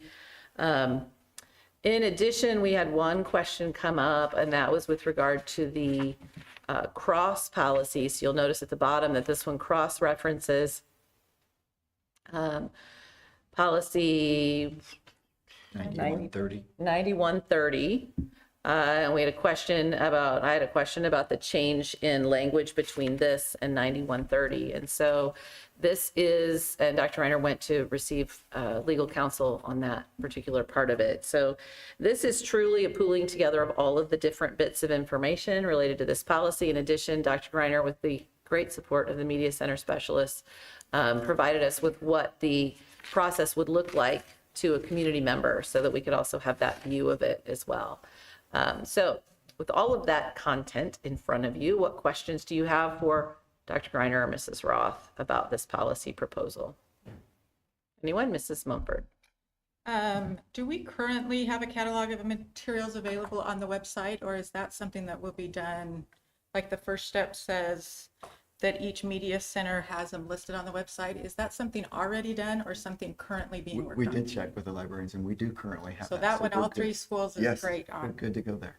And then my next question is, when the document that shares the removal request procedure, could this be inserted in the policy 9130? As I reviewed several school districts, that seemed to be the typical procedure. Because currently this change revision says, go to policy 9130 to understand the process. Yet currently our policy 9130 says the board will consider hearing citizen complaints, which actually this is very different than that type of thing. And I found it helpful as I was reviewing several school districts that they actually took more or less this information and included it in the policy so that it was very easily cross-referenced and understood instead of a separate document. So was it, I think we could work to address that, but was it in like behind or? So what they did, it was really, and I can send you the school districts that I was studying. Okay. Like North Montgomery and BCSC did it, Southmont. Anyways, they have a section here that just talked about complaints in regards to curriculum. And then they had these same steps just right in there. But I can share with you those ones that I was looking at. It just seemed like it made more sense Yes, to have it all there in that one place. would be great to see that. If that would be okay. Absolutely, please do. Thank you. You're welcome. Any other questions with regard to this policy content? Mr. Wong? So I look at the policy, that's pretty good. And I think I didn't have any issue with the policies. And also I appreciate our policy committees work together to make these revisions. But the only things I think maybe we can make that better is have open door meetings per our school policies and also Indiana open door laws. So after open door meetings, we can submit these revisions to the school board for the school board votings. So I would like to motion to propose an open door meetings convened by school board policy committee to make recommendations about policy number 2520 revision before next board meeting, which is December meeting. Per school corporations bylaw policy number 0155, second paragraph, and Indiana open door law, IC 5-14-1.5-2. And that's my motion. And in case anybody don't know what is the bylaw policy number 0155, second paragraph, I just read that. So the school bylaw 0155 is regarding the committees.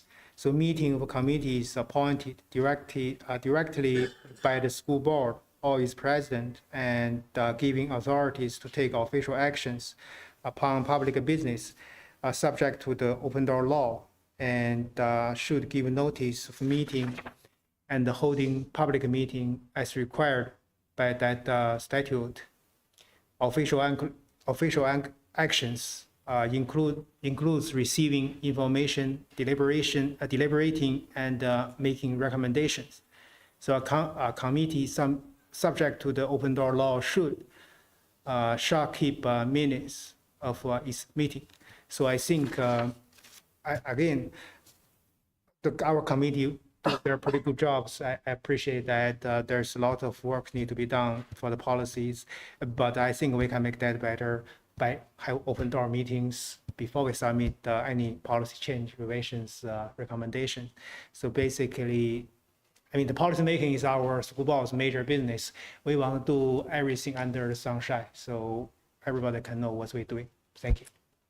Okay, Mr. Wong, thank you again. Just to be clear, there was not a committee meeting of any kind. No decisions were made. 2 board officers met with the superintendent and assistant superintendent to ensure that the board had adequate information on which to place their vote, which you have agreed this evening is adequate information on which to study the issue. So I appreciate your acknowledgement of competency on that. As I understand it, then you would like us to schedule, you're making a motion right now. I just want to be clear on the motion you're making. You're making a motion that we hold a meeting before our next meeting to talk about the materials that are being presented tonight before we vote on them. Yes, I propose open door meeting. Okay.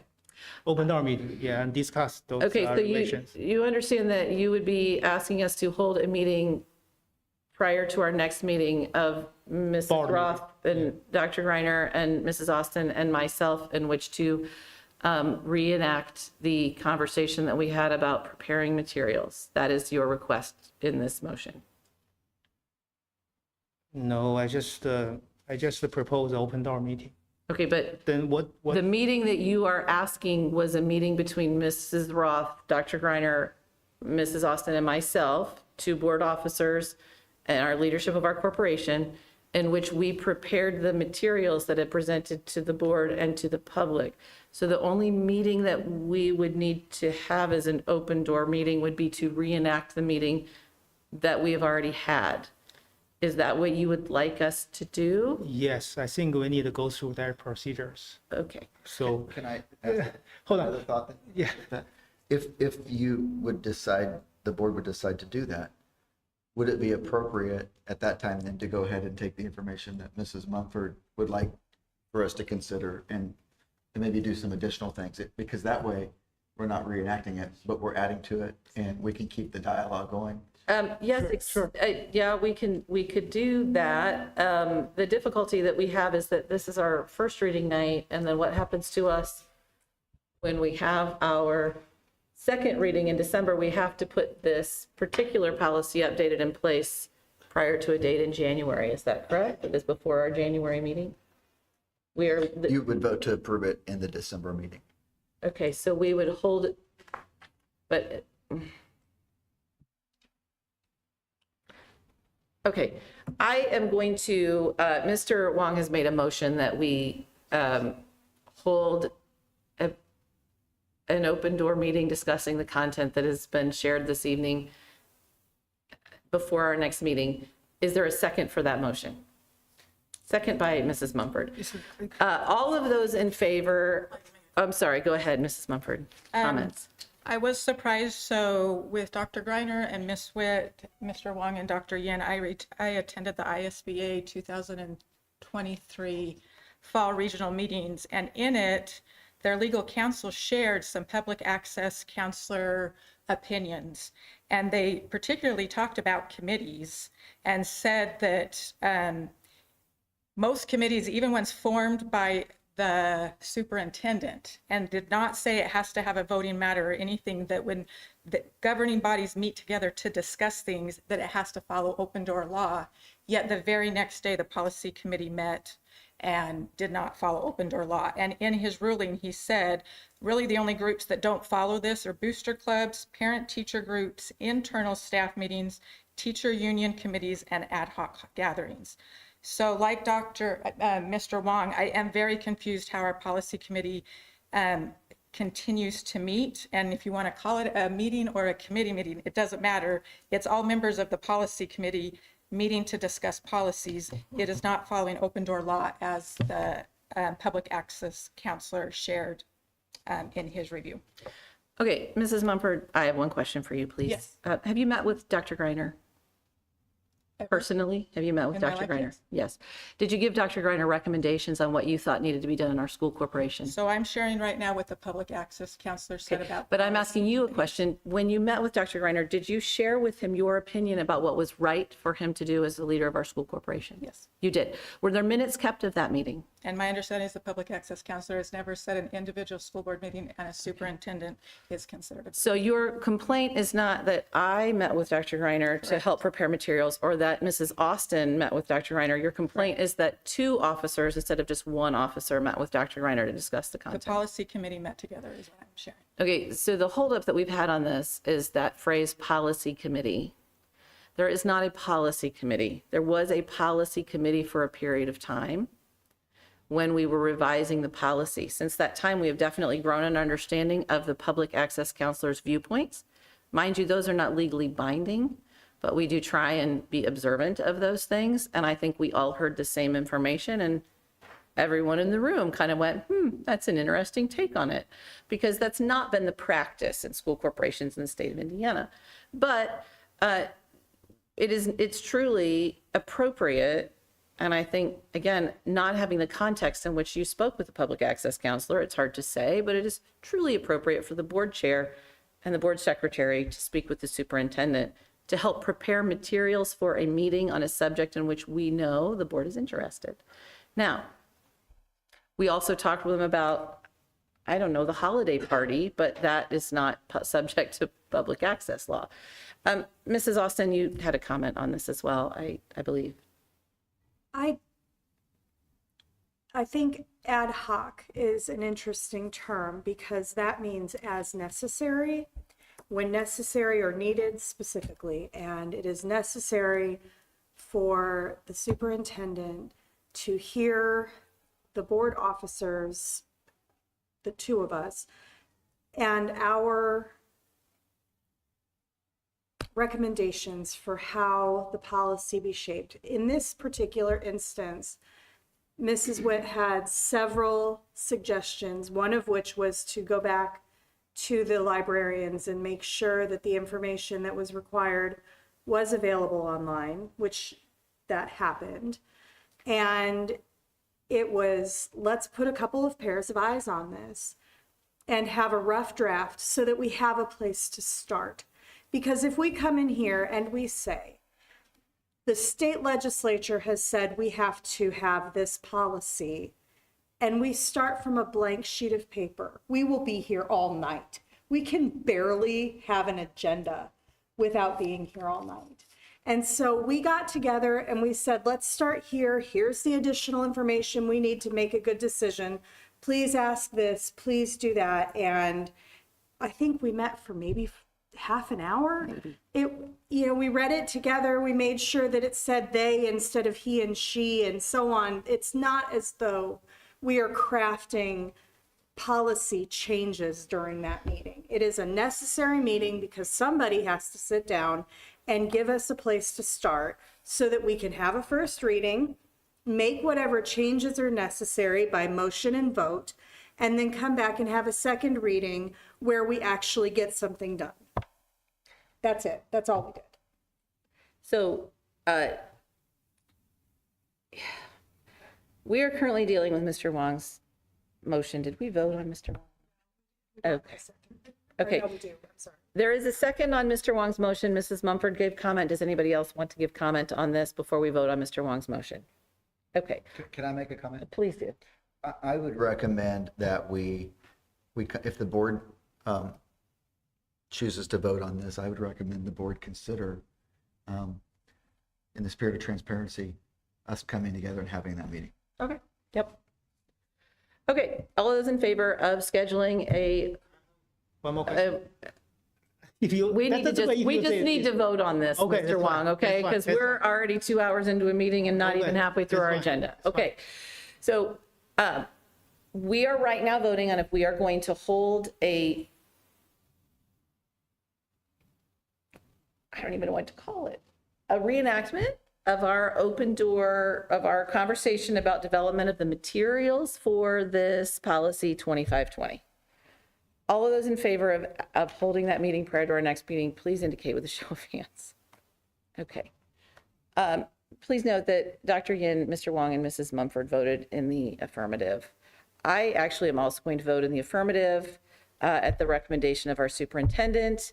All of those, so that is 4 in the affirmative, all of those opposed. Please indicate with a show of hands.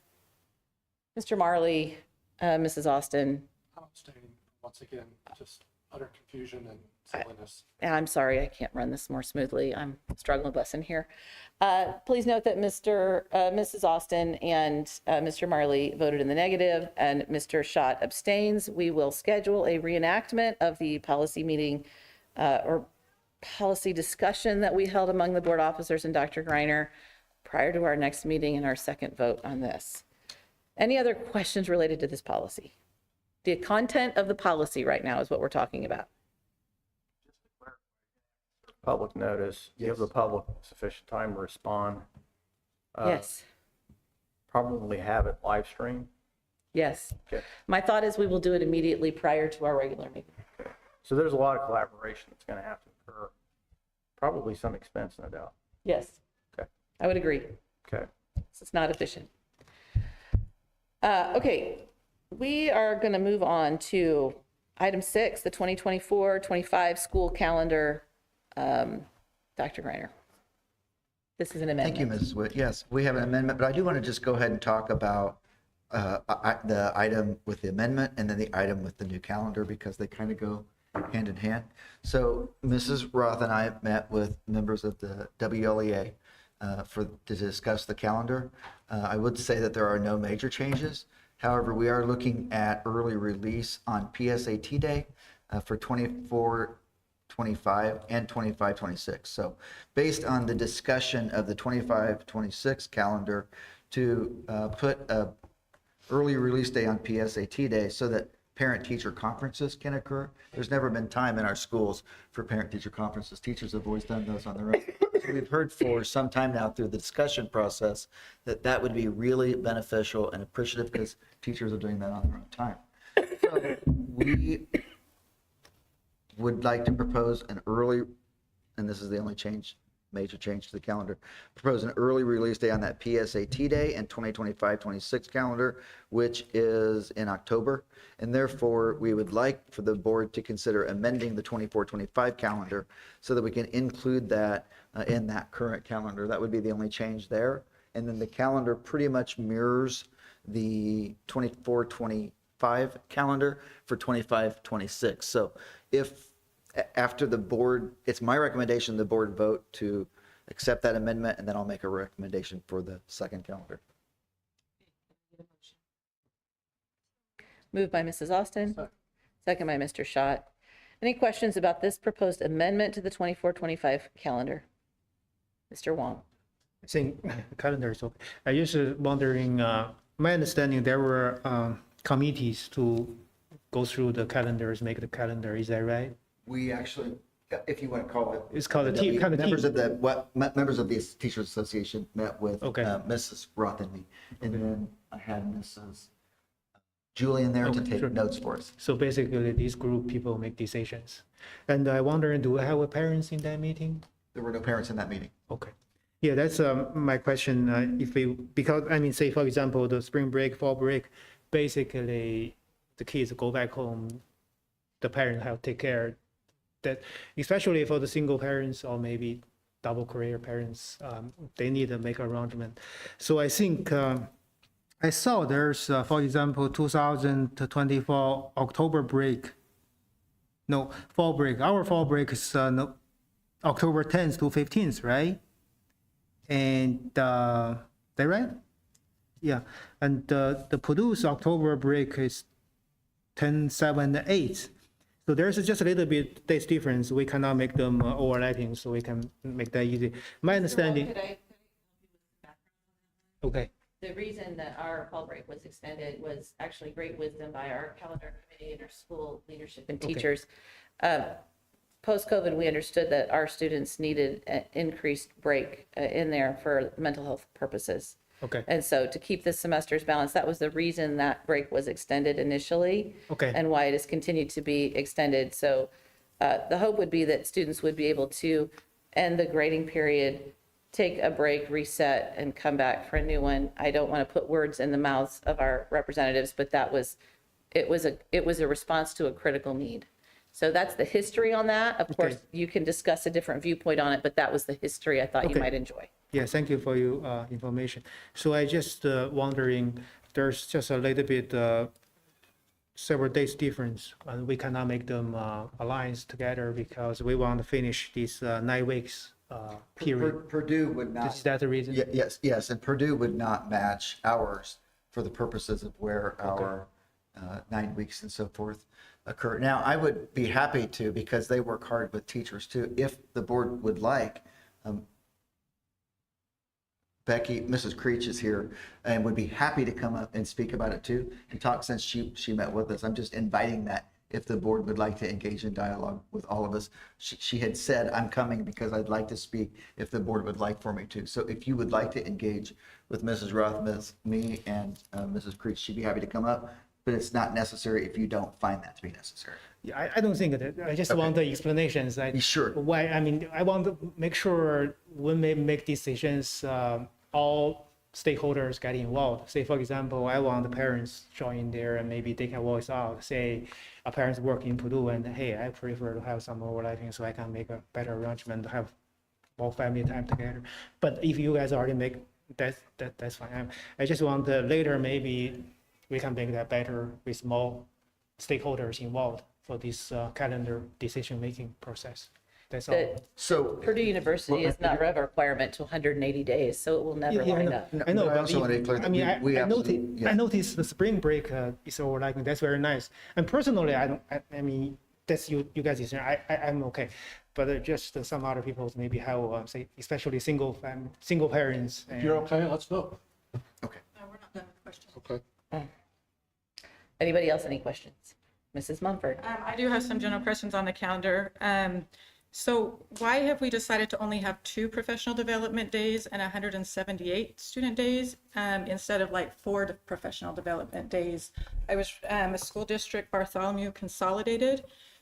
They were sharing that their calendar, they do 4 professional days and 176 student days. So I was wondering how that decision was made on the number of professional days and the number of student days.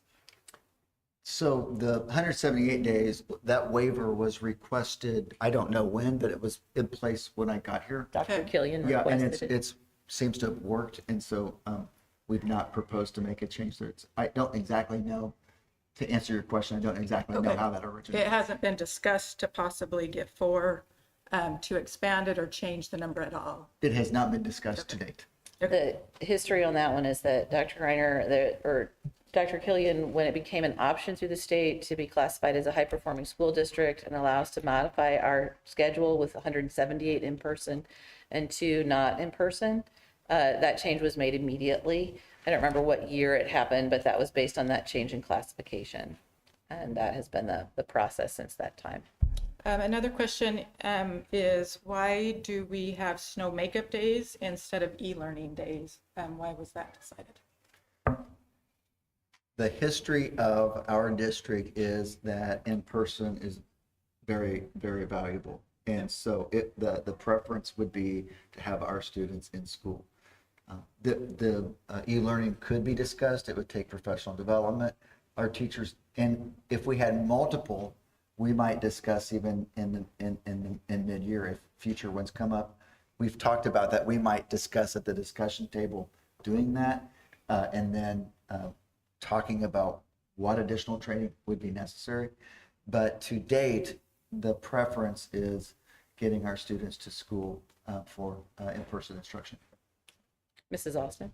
I would appreciate hearing from our teachers who are present, especially Mrs. Creech, if she has anything she'd like to share about the process or how the calendar is received by teachers, considering y'all are the ones who are most affected. And if I misspoke on e-learning, please challenge me. That is true, and I will say right now I've got the seniors who half of them were, okay, no, not half, 30% were home when they were freshmen, and they don't remember their biology, and AP Bio has been a challenge this year. So we want our kids in class. You know, the question of 176 versus 178, if you ask teachers, especially of the remedial classes and the AP classes, we want our kids in class, and we would be willing to give up 2 professional development days to be with our kids in the classroom as we're trying to help them and prepare them.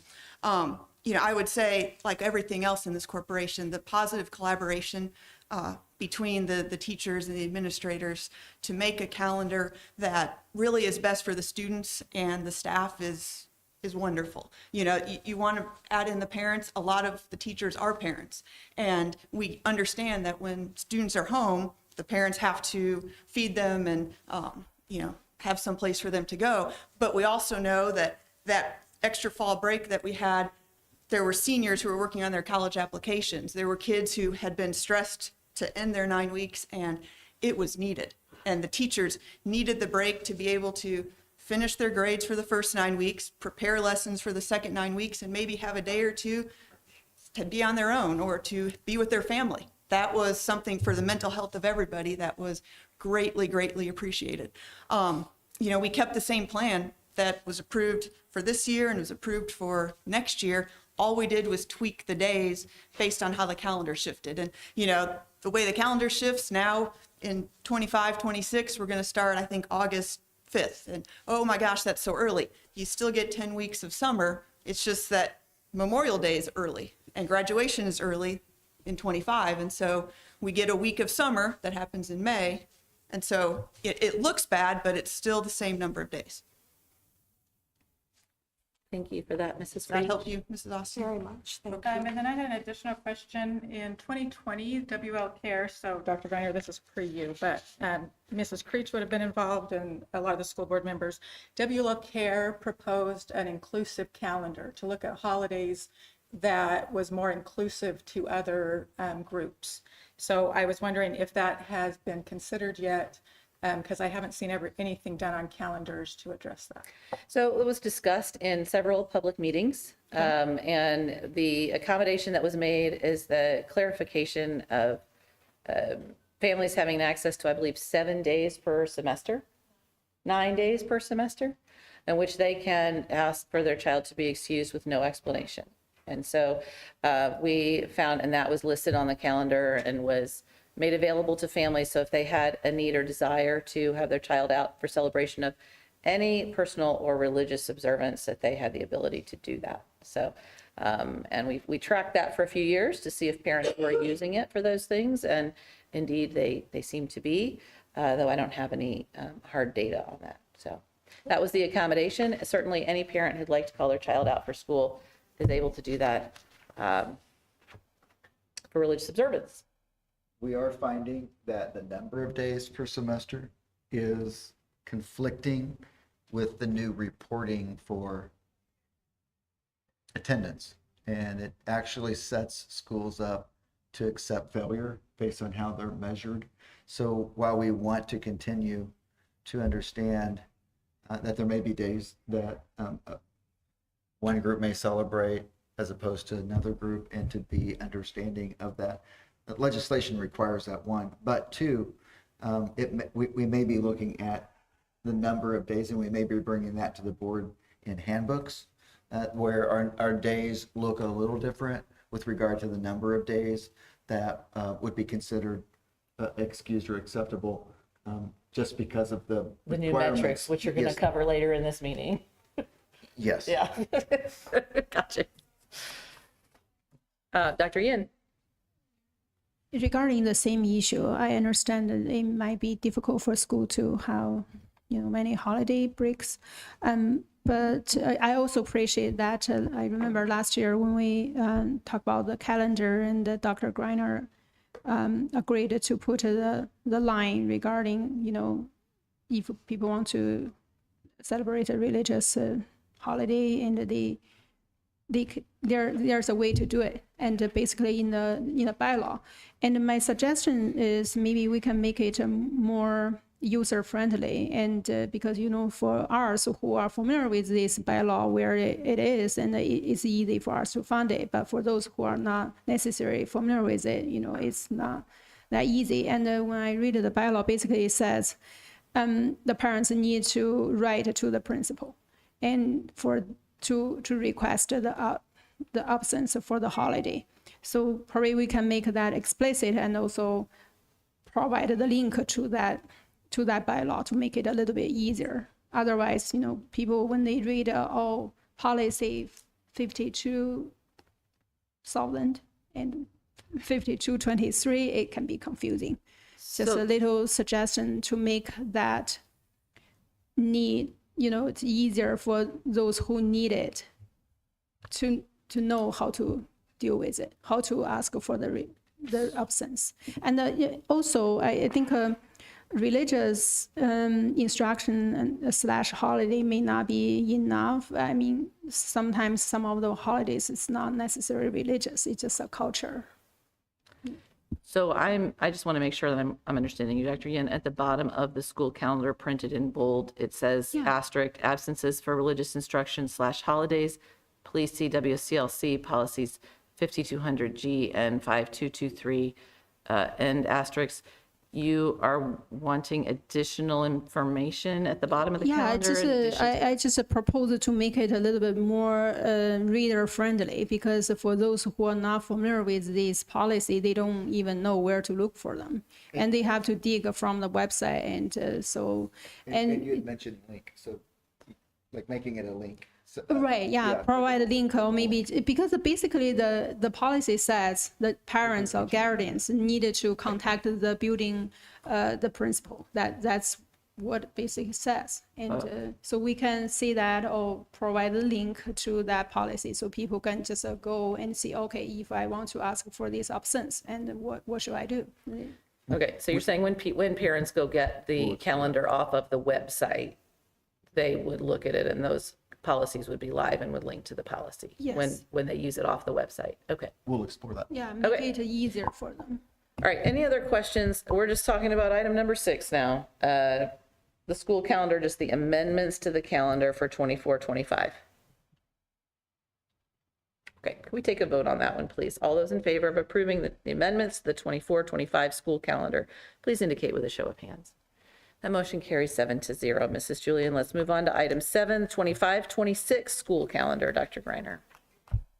I would just like to make the recommendation that the board approve the 25-26 calendar as proposed. Could I get a motion, please? Moved by Mr. Marley, second by Mrs. Austin. Comments or questions specifically about this calendar? Okay, all those in favor of approving the 25-26 school calendar, please indicate with a show of hands. That motion carries 7-0, Mrs. Julian. Moving on to item 8, personnel report. Dr. Greiner. Well, I have some good news, and I'm sure you've read it. The good news is that we have a recommendation for the mental health support professional that has been vacant now for some time. It is our pleasure to recommend Mrs. Allison Smith, as you saw in the report. And with that being stated, it's my recommendation that the board vote to approve the personnel report as stated, presented. Entertain a motion, please. Moved by Mrs. Austin, second by Mr. Schott. Questions, comments about the personnel report other than thank goodness? Good job, well done. Anyone else, anything? Okay, all those in favor of approving the personnel report, please indicate with a show of hands. That motion carries 7-0. Mrs. Julian. Moving on to item 9, the STEM grant professional development update. Mrs. Roth. Just to provide everyone an update on the STEM grant. We've reached the end of the professional development phase. We managed to spend $250,000 in roughly, actually I think we did go a little bit over, but we've got some room to do that. And this is also going to be included in the Devil's Advocate. We did a brief write-up for them so we could share with alumni as well. And this is something to celebrate. And I hope as you go through, and those of you who will get the chance to look at this presentation, kind of understand where this is. So just to give everyone the same starting point, this was an Indiana Educational Excellence Award Gala. We were contacted, I believe, late last August, early last September. We quickly realized the date conflicted with homecoming, and I hightailed it to Indianapolis, and Dr. Greiner remained here for homecoming. We had very little idea of what it would be or what was involved, and we got down and we learned that it truly was a gala, and that there were schools from all over Indiana that were being recognized, and no one really knew what was going on, but it quickly became obvious that it was an event to celebrate. So at that event, the IDOE gave away $4.21 million. This was a combination of federal funds that had become available through ESSER, and they also had some private groups that chipped in for this as well. And the high school, junior, senior high school, was awarded the Excellence in STEM Award. And this was for two reasons. So Sia Goyle, who was the class of 22, had been on the governor's 2022 STEM team. So having had a member of the team, that was one of the reasons. And then the highest percentage of STEM course completions in 21-22. So that gave what we thought at the time was access to $250,000 solely. We later realized, after they told us in the December-January arena, that it was actually $500,000, $250,000 to be spent on professional development and $500,000 to be spent on supplies and equipment. 250, 500 total, 250 divided between the two. However, the only way we could access the supplies and equipment was to spend all 250 on the professional development. So we wanted to point out that the point of this, as we were told, was to sustain and expand the school's current impactful programming and support teachers who lead this work and drive innovative strategies through a community of practice. So as we go to this next slide, you can see we really took that message to heart. So all professional staff were invited to participate in what was arranged to be a proposal. Anyone could submit a proposal, any of our professional staff. We also had some arranged experiences that teachers could participate in. And what we really looked for here was we wanted to invite everyone to be involved. We ended up getting participation from our newest Red Devil teachers. There were some teachers who joined us just this new year that were included in this, to teachers who retired last year. So the most experienced, the newest to us. It included all of our, every one of our K-12 teachers was invited to participate, special ed teachers, EL, interventionists, our media center specialists, counselors, and administrators. And this really, the whole concept focused around the idea that there is no one-size-fits-all answer to professional development. I think any teacher will tell you what their needs are may differ from their neighbor's needs, because teachers usually are very focused on the students in their classroom and how am I going to reach the students in my classroom, and these are the needs that I'm seeing. So the needs change. The needs change from teacher to teacher as well as over time. Another thing that we really wanted to emphasize with this was voice and choice in professional development. You are much more engaged as a learner, an adult learner, or a child, student learner, if you have voice and you have choice. And then to empower collaboration. We know our teachers want time to collaborate, and then to promote and honor and respect that professionalism. So what you see on this next slide is the chance for everyone who wanted to be involved to submit a professional development proposal form.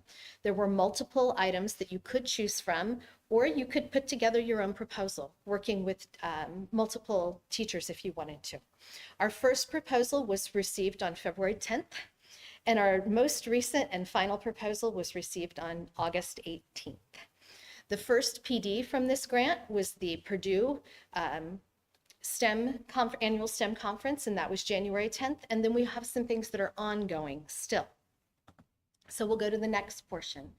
We realized part of our goal for the board priorities, the district priorities, was a curriculum audit. We wanted to give teachers the chance to do this on their own time in their own way. We also gave them the chance to do this during the organized professional development time, but we realized that some people may want to do this in a different way. So we had a total of 14 proposals, approximately 59 teachers involved in this. The elementary finished over the summer. They chose to forge ahead and start working early. And the English department, Mrs. Mills left, but they finished too prior to the time set aside from it. Media center specialist, Lori's not here either, but she finished, she and Brianne and Connie finished as well. And this was in response to standards reprioritization. So that was one of the options. We'll move on to the next slide. We also had this option, content, departmental and grade level collaboration. So this was 46 proposals affecting approximately 154 teachers. It involved vertical collaboration for some groups, grade level collaboration for other groups. We had our EL team. They collaborated with one another over the summer and into the school year, special education teams, and inter and intra-departmental collaboration. So I know we had a most recent collaboration between social studies and FACS. So we had a lot of cross-disciplinary type things. And some of these were very course focused too. Our science at the junior, senior high school spent a lot of time looking at individual courses to try and streamline things and get the standards organized and design experiences that they thought would be meaningful and important for students. So on this next one, STEM professional development, this was an option as well. We had teachers attend the Long Live Math course, AP Summer Institutes, mathematically meaningful instruction, which is something else that was organized for our K through 6 teachers to look at best practice in math instruction, as well as option for focusing on STEM project-based type instruction. So this was not just for STEM areas, but this is looking at teaching from a STEM perspective, which would be project-based and problem-solving based. Math recovery was something that was put some emphasis onto. We had our InMap Design Studio training that grouped into this. The Hoosier Association of Science Teachers, the Hasty Conference, people went to that. And then the Purdue Indiana STEM Conference. And then this was one of my favorites, Gen Con, which for those of you who are aware is focused on comic books, but they have an educator training strand. And the particular interest was how to use statistics with games at Gen Con. And this was, once again, all of this is to bring back to students in the classroom. And I just get a big smile on my face when I think of all of the things that people have done with this, because it is wonderful that students will have these experiences as a result of teachers going above and beyond. Next slide. We also offered STEM workshops. So this was really just for our teachers, and it was focused on problem-based learning. It's not what you teach, but how you teach. And this was using instruction and instructors that have worked with IDOE on their STEM cadre training. So this is high quality training that has occurred across the state that we brought specifically for our teachers. We had K through 6 teachers involved and 7 through 12 teachers involved in all kinds of content area. Very hands-on and very pragmatic. In other words, I can take it back to my classroom tomorrow because that is what most teachers want. Something I can take back and immediately implement. The next part you see here, the math workshop series. This is something that is ongoing. Again, this is using one of Butler University, Dr. Flessner. He works with teachers across the state on K through 6 math education and looking at what would be meaningful ways of instructing kids in math so it doesn't become just algorithms to memorize. And this involved approximately 35 teachers and administrators. And I want to remind everybody, this was over the summer. People gave up time during the summer to come and do this because they thought it would be worthwhile. And then we have groups of teachers at each of our schools who have continued with Dr. Flessner as he does more throughout this year. And we even had one of our high school teachers who said, I want to better understand what K through 6 math instruction looks like. I want to continue to be involved with this. So this is ongoing through this year. Next up, science of reading. I don't know how much anyone in here particularly knows about it. I think everybody's probably heard about it, but this is something we saw as a great opportunity. We have lots of teachers who have wanted to learn more about the science of reading. So this gave us the opportunity to expand knowledge for approximately 40 teachers and administrators, K through 12. We had K through 6 and K through 12 participate in the Keys to Literacy series, and that is something that has gained traction largely on the East Coast, but it's looking at science of reading training and the types of training that help struggling readers, but also promote reading and comprehension, not just reading words on the page, but reading and writing at higher levels. So we had Orton Gillingham training as well. And then letters training, that's that language essentials for teachers years of reading and spelling training. And then Jamie Peevler, who is an expert in the area, also worked specifically with a training for Willis. So this involved general classroom teachers, special education teachers, and intervention teachers. So this is, when we talk about our creative writers, this is a way to touch on that as well and ensure that our teachers have access to the type of instruction to understand how to deliver instruction that truly meets the needs of students. So we'll look at this next one. And then finally, we looked at innovative strategies and communities of practice. These were proposals submitted by teachers, approximately 80 teachers and administrators. Counselors, we reached out to counselors to say, hey, please do include yourselves. What is going to be meaningful to you? How are you best going to be able to meet the needs of teachers and students? We reached out to our media center specialist, and they, once again, they got together and started working on things right away. Our EL teachers, again, they took the opportunity to come together, and they looked specifically at something called SIOP, which I put here as Sheltered Instruction Observation Protocol. It is a very specific way to design instruction to best meet the needs of language learners. You're usually looking at meeting not only an academic goal, but a language goal.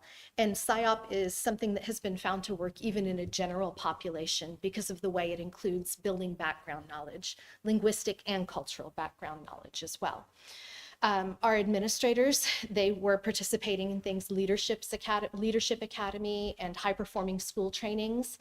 And now even we still have a K through 12 community of practice. We had teachers that were expressing really a need last year for ways to work with students who had experienced trauma, who had been out of school for a while during COVID, looking at behavior management and just higher levels of stress. So we had 2 teachers who took the lead to learn more about conscious discipline and said, we want to bring this back to more of our colleagues.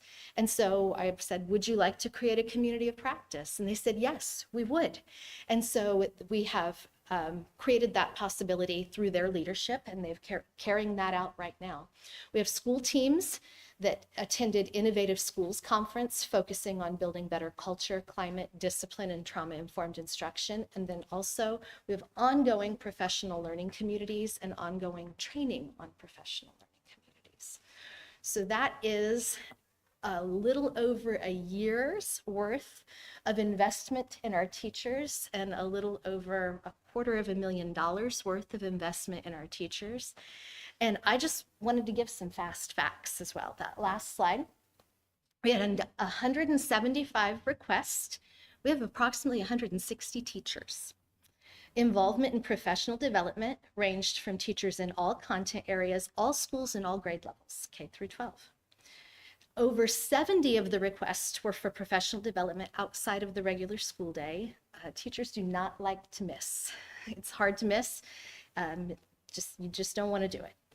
80% of the requests involved a request to work with a team or a partner, someone to collaborate with, someone to make things, to bounce ideas off of, to learn something new with. Topics ranged from, I shared with you, Gen Con, using games and teaching statistics to learning more about the science of reading. So truly topics that touched our highest, our high school learners interested in math at that upper level, down to our kindergarten students who may struggle to learn to read, and we want to support them.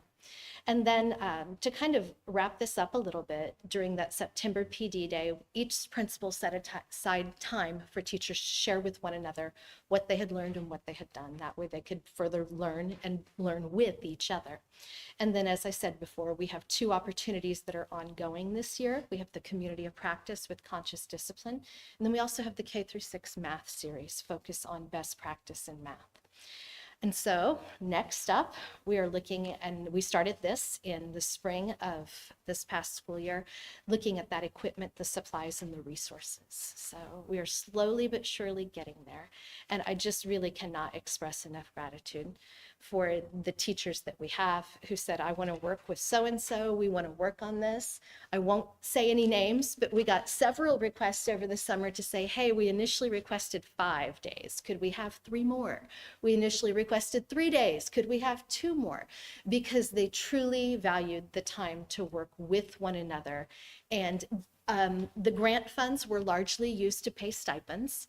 The stipends would not anywhere come close to being able to pay everyone what they would normally get. But everybody said, we like it, we're happy to be involved in it, and we're grateful for the opportunity. And if they're grateful for the opportunity, I'm grateful for everybody who participated in it, because truly, when you talk to teachers and what they got out of it, our students will benefit tenfold, and I am so thankful for that.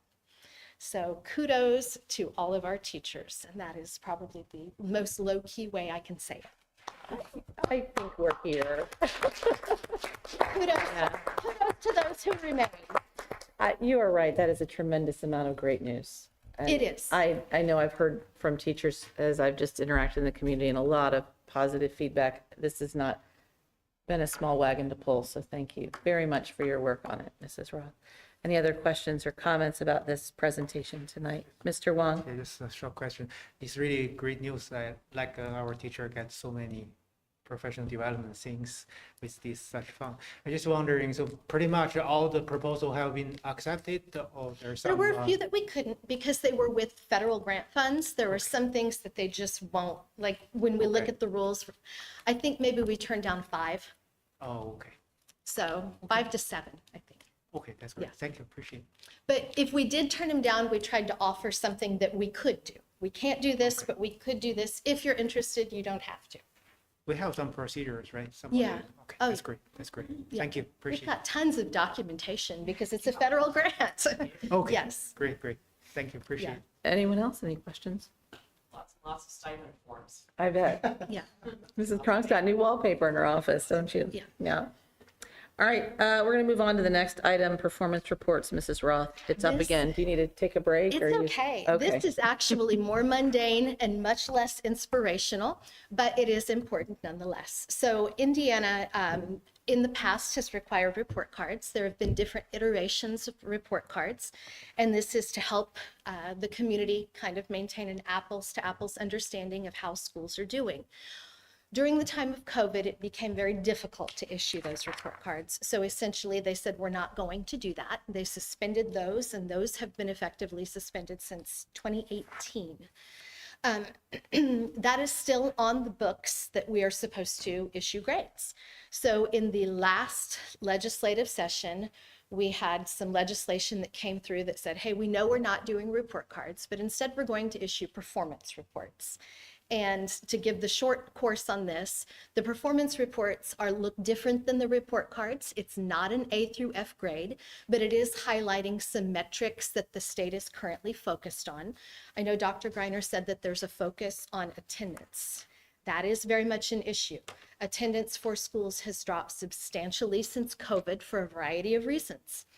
And so the legislature tasked the DOE to come up with a performance report card, and those were recently released. The DOE has not given much information to schools about them other than here they are. And so we have published that to our website. So we wanted everyone to understand how to access that information. There are 2 ways to access it. First of all, the DOE has a system called GPS, and you can access it through GPS, but you are also required by law to ensure it's accessible from your website. So if you go to our website and you go to the red banner at the top and you look under academics, you will see drop-down options, and the last drop-down option is the performance report option, and that is for the junior, senior, for the intermediate, and for the elementary school. So these were simply produced by the IDOE to meet the legislative requirement. The other portion of this legislation has tasked IDOE with coming up with permanent recommendations on how schools would be graded or compared. So that information should be released by the end of this calendar year. So this performance report is not likely to stay in its current form. It could, but it's not likely to. So And we don't have any information from the state on where they pulled this data or how It's meaningful not- it is. There have been lots of questions, but there have not been many answers. And to be fair to the IDOE, they were pretty, in my opinion, given a pretty quick turnaround time from the legislature to be able to put all of this into action. So I've not seen anything that outlines where they pull information from. Just to give you an example, the IDOE has recently changed how they measure attendance for students. They used to look, they've changed where there are different attendance categories. Right now, a student would be considered a chronic absentee if they've missed 18 days or more of the year. So typically you look at 10%. So 18 days, they'd be considered chronically absent. So now they are in a system where they are looking at each individual student. Is this student chronically absent? Is this student a model attendee, is the other term they use? Or is this student a persistent attendee, which is basically they were chronically absent, but now they're improving. So before we were just looking at if we had 150 students, we were looking at the attendance number of days for 150 students divided by the total number of days. Now we are looking at an individual student by student case of how you do attendance. So there's not been a ton of information at this point, but if we get more information, we will surely want to understand it better. Thank you. Any other questions regarding this? This is required by law. It went into effect, I believe, in October, correct? That it had to be pushed onto the website in October. Yeah. Okay. So our office was on top of that and made sure it was out there. I will say, I think schools across the state struggled to know, there's not been a lot of information. And like I said, there's no, I completely get, there was a quick turnaround from the end of the legislative session to come up and produce a report card for everyone. But I think many schools around the state are still searching for more information. Over the past couple of months on it. Even our professional organizations Yeah. send out reminders if people haven't done it. Now, we had that because I had sent out something to our team and then Mrs. Ruff sent out, hey, did we follow through? And I think Mr. Hamilton was in the process of doing it, but it was all of us double checking to make sure that it occurred on time. So. Thank you. Any other questions? Dr. Yin? Thanks. So this is only for public schools, right?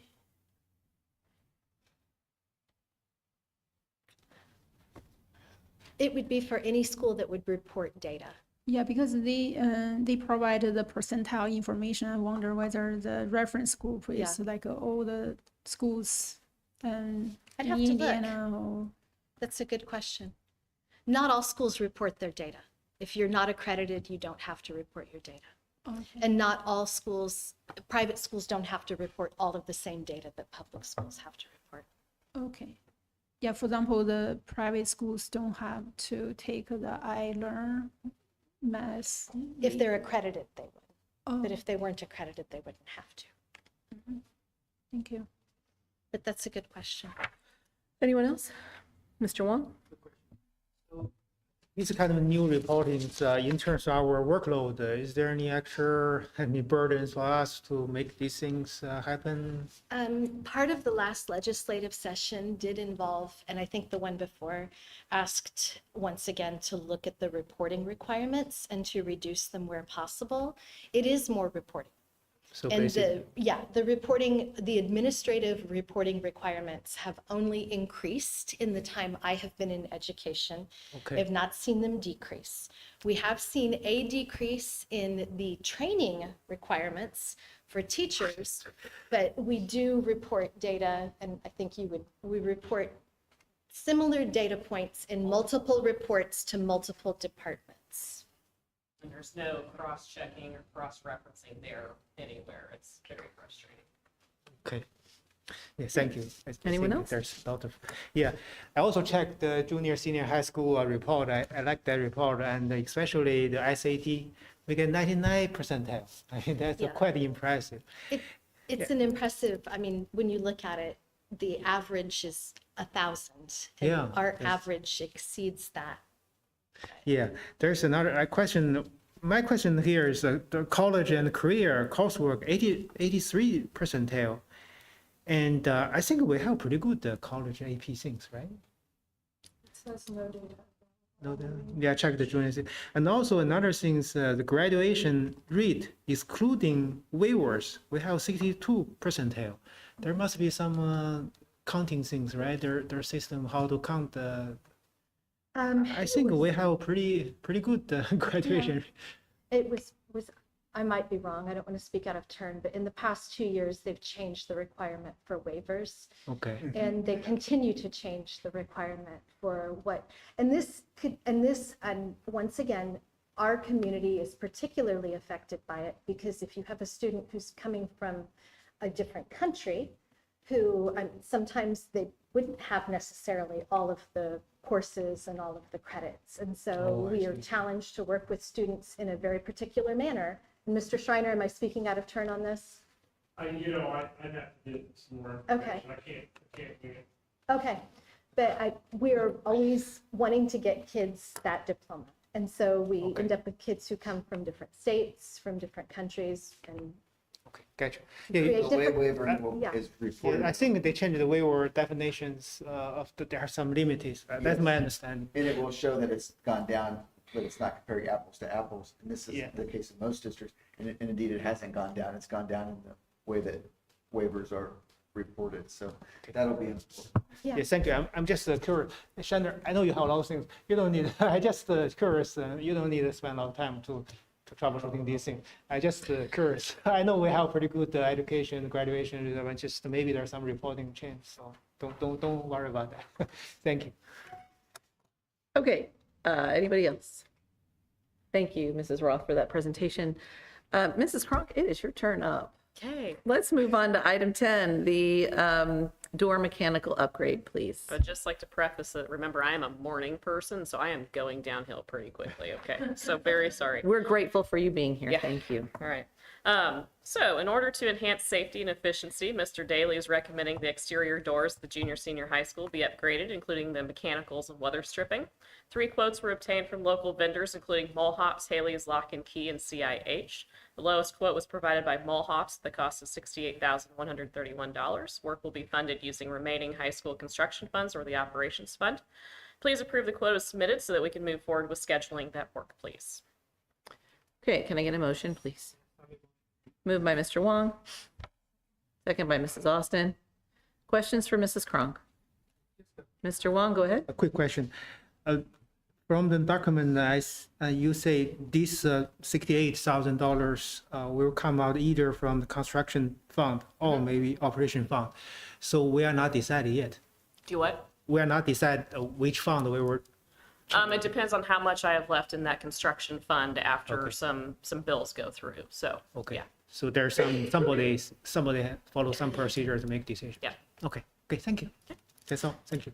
Any other questions? Thank you. All those in favor of approving the upgrade of the doors, please indicate with a show of hands.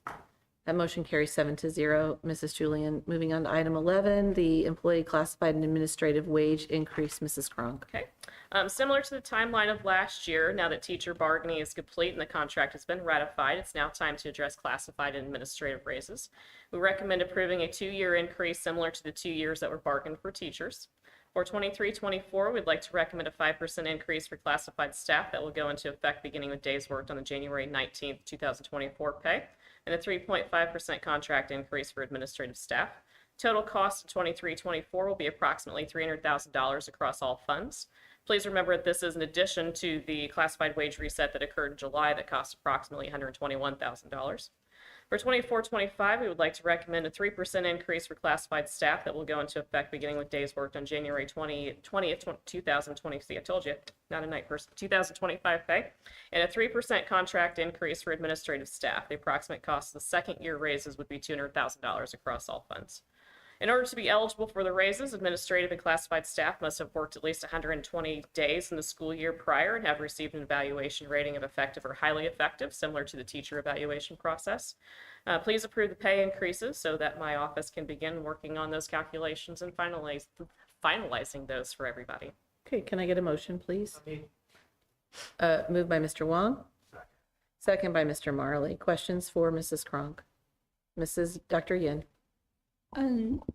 Yeah, I always support to give raise to teachers, staff members, and administrators. I just have a question about the evaluation, since it's mentioned that the administrators need to have the effective rating in order to kind of get a rate, but it's a general question. I wonder who did the evaluation, how was it done, and whether the teacher, staff members' feedback are elicited for the administrator evaluation. How about the students, parents, guardians' feedback, and also what dimensions are used for the evaluation.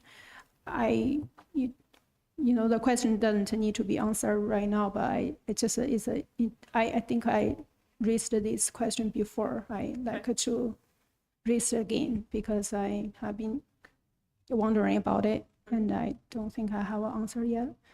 I can tell you classified evaluations are done by the administrator, so either at the building that the classified individual works at or their department or director that they work under. As far as administrators, I evaluate the three principals. The principals evaluate assistant principals. Mrs. Kronk and Mrs. Roth evaluate directors. So when you evaluate the my question mainly about the administrator evaluations. I just wonder then how was it done, and whether teachers, staff members solicited feedback regarding the administrator evaluation, and how about students, parents? Teachers are not solicited for feedback. When we have discussions, you can get a good idea of the culture of a building. And so I would have an idea from that, but teachers are not, just as students are not solicited, teachers are not solicited for feedback. and it is a prescribed tool that we have that's been used for several years. I Correct. believe. Yeah. And then what dimensions are used? I remember for the teacher evaluation, we had some sort of presentation before, so I sort of have an idea about it. But for administrators, I wonder what are the dimensions, like a communication, or like what would be used? Communication, instructional support. I can provide information in Friday notes regarding the areas that are similar to mine as far as those categories. So I will share that, and we can share that in Friday notes so that I give you those topics and I don't just give you a couple. I will share that. Yeah, that would be helpful, because I was also kind of inspired by the superintendent evaluation. That's quite detailed. There are multiple dimensions. I think that's very helpful. Thanks. Any other questions regarding the wage increases proposed? Okay, all those in favor of approving the employee classified administrative wage increases, please indicate with a show of hands. That motion carries 7-0. Mrs. Julian, moving on to the youth baseball lease agreement, Mrs. Kronk. Okay. So if you remember, this did come up a couple months ago, but discussions with the Youth Baseball League after our recent lease amendment that we did a couple months ago led to the need to update our actual original lease agreement. The property and buildings will now be covered under our current insurance plan. As we found out with discussions, it would be less expensive than a standalone insurance policy for the league. Church and Church has added language to that lease agreement from the recent lease amendment, as well as changes to the insurance section to reflect this change. The league will still be required to provide liability coverage and will be reimbursing us for the prorated cost of covering the property under our plan. The new term of the lease will begin on December 1st and will continue for 3 years. Please approve the new lease agreement starting on December 1st, please. Can I get a motion, please? Moved by Mr. Schott. Second by Mrs. Austin. Questions, comments? All those in favor of approving the youth baseball lease, please indicate with a show of hands. The motion carries 7-0. Mrs. Julian, moving on to the accounts payable finance update, Mrs. Kronk. Okay. Claims for the period of October 5th to November 13th total $4,074,686.73, including regular corporation expenses and the Wabash Valley Education Center expenses. Of this amount, $2,570,981.50 were paid towards wages, salaries, and benefits, and include the retroactive pay for teachers after the contract ratification we had last month. Moving on to our preliminary fund report for the month ending October 31st, the education fund is a balance of $3,865,102. And total funds on hand for the corporation are $18,154,655 over all funds. Fund report is preliminary as we're still working on closing the month of October at this time. A reminder that federal grants are reimbursable grants and typically run in the negative until we receive reimbursement. As far as what's going on in the business office, the bargaining status form and the collective bargaining agreement upload to the state has been completed at this time. We will begin working on finalizing the classified and admin raises, thank you for approving, over the next month, as well as the teacher appreciation grant that will be received over the next couple of weeks. We do not have a date on that yet, and I have not seen a memo on that yet. So final numbers are not known for the grant yet at this time. We are gearing up for our busy season with year-end W-2s and 1099s. December and January is not fun for our office, as I talked about last year. And for the first time in probably 4 years, we will not have account changes to deal with at the beginning of the year from the DOE. So a little bit less to worry about for the beginning of the year, but still year-end is not fun. So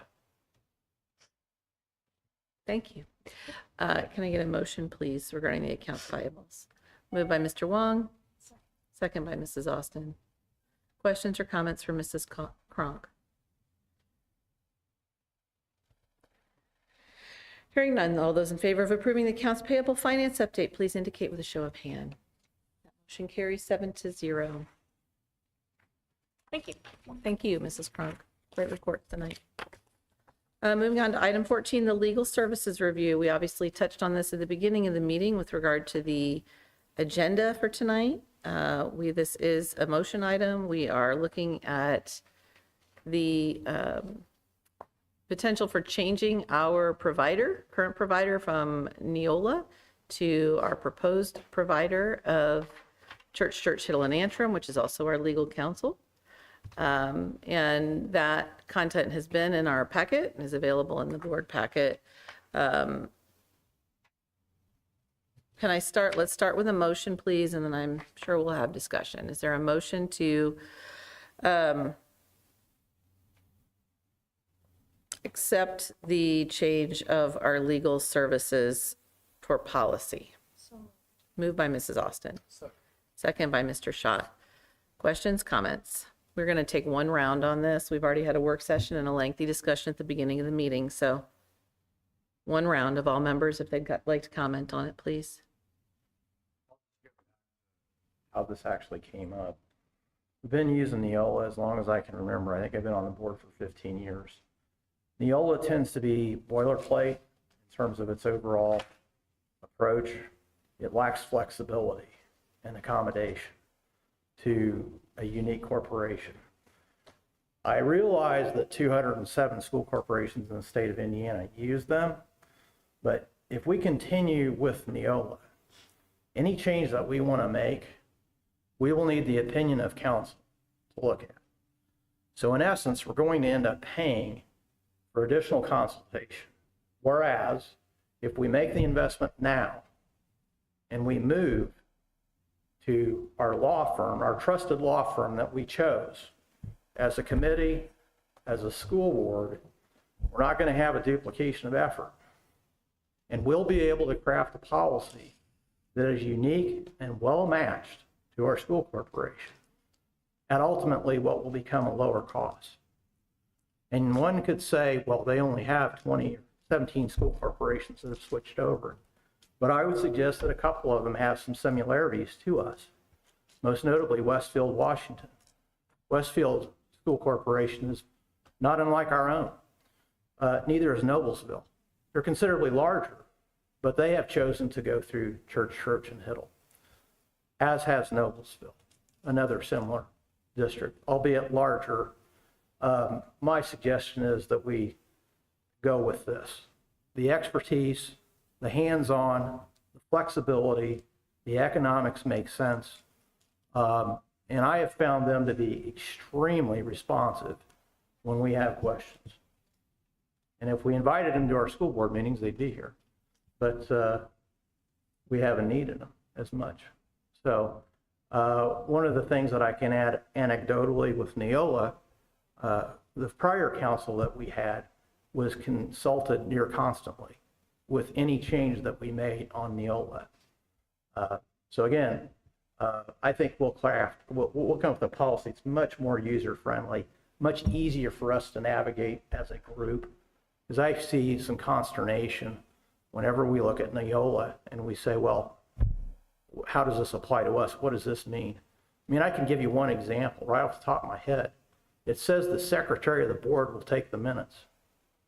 That's what it says in Neola. That's what it says in our policy. Well, that's not what we do. We haven't done that for 15 years. That's just one example. And there's lots within the body of that document. So I'm all in favor of making this move. And that's why. Mrs. Austin? I agree with Mr. Marley, and to add to what he said, if we're going to ask of our administrators that they create guidelines for our personnel to follow in implementing our policies, it's very important that those policies be tight and concise and understandable, and that any questions are easily answered to facilitate that process. So I think we should also go with the recommendation. Anyone else with comments? Mrs. Mumford? Unfortunately, I feel like there still are a lot of questions.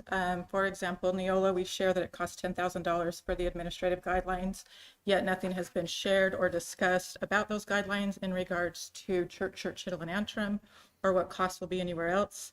Also, it was recently updated that Church, Hiddle, and Antrim will be giving us spring and fall policy updates, yet that wasn't the information shared at our work session.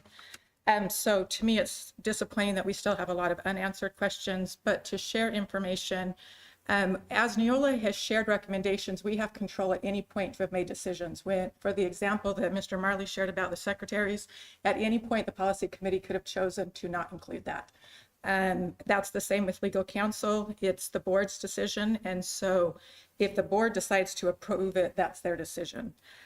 Also, in regards to paying additional for legal counsel, up to this point, it's part of our retainer fee.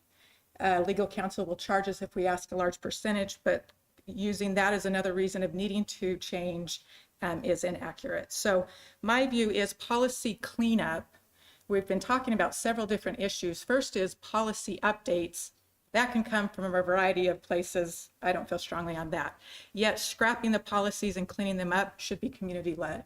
I'm happy to lead that, and legal counsel should be the second one that gives legal advice and not the ones that give us policy advice.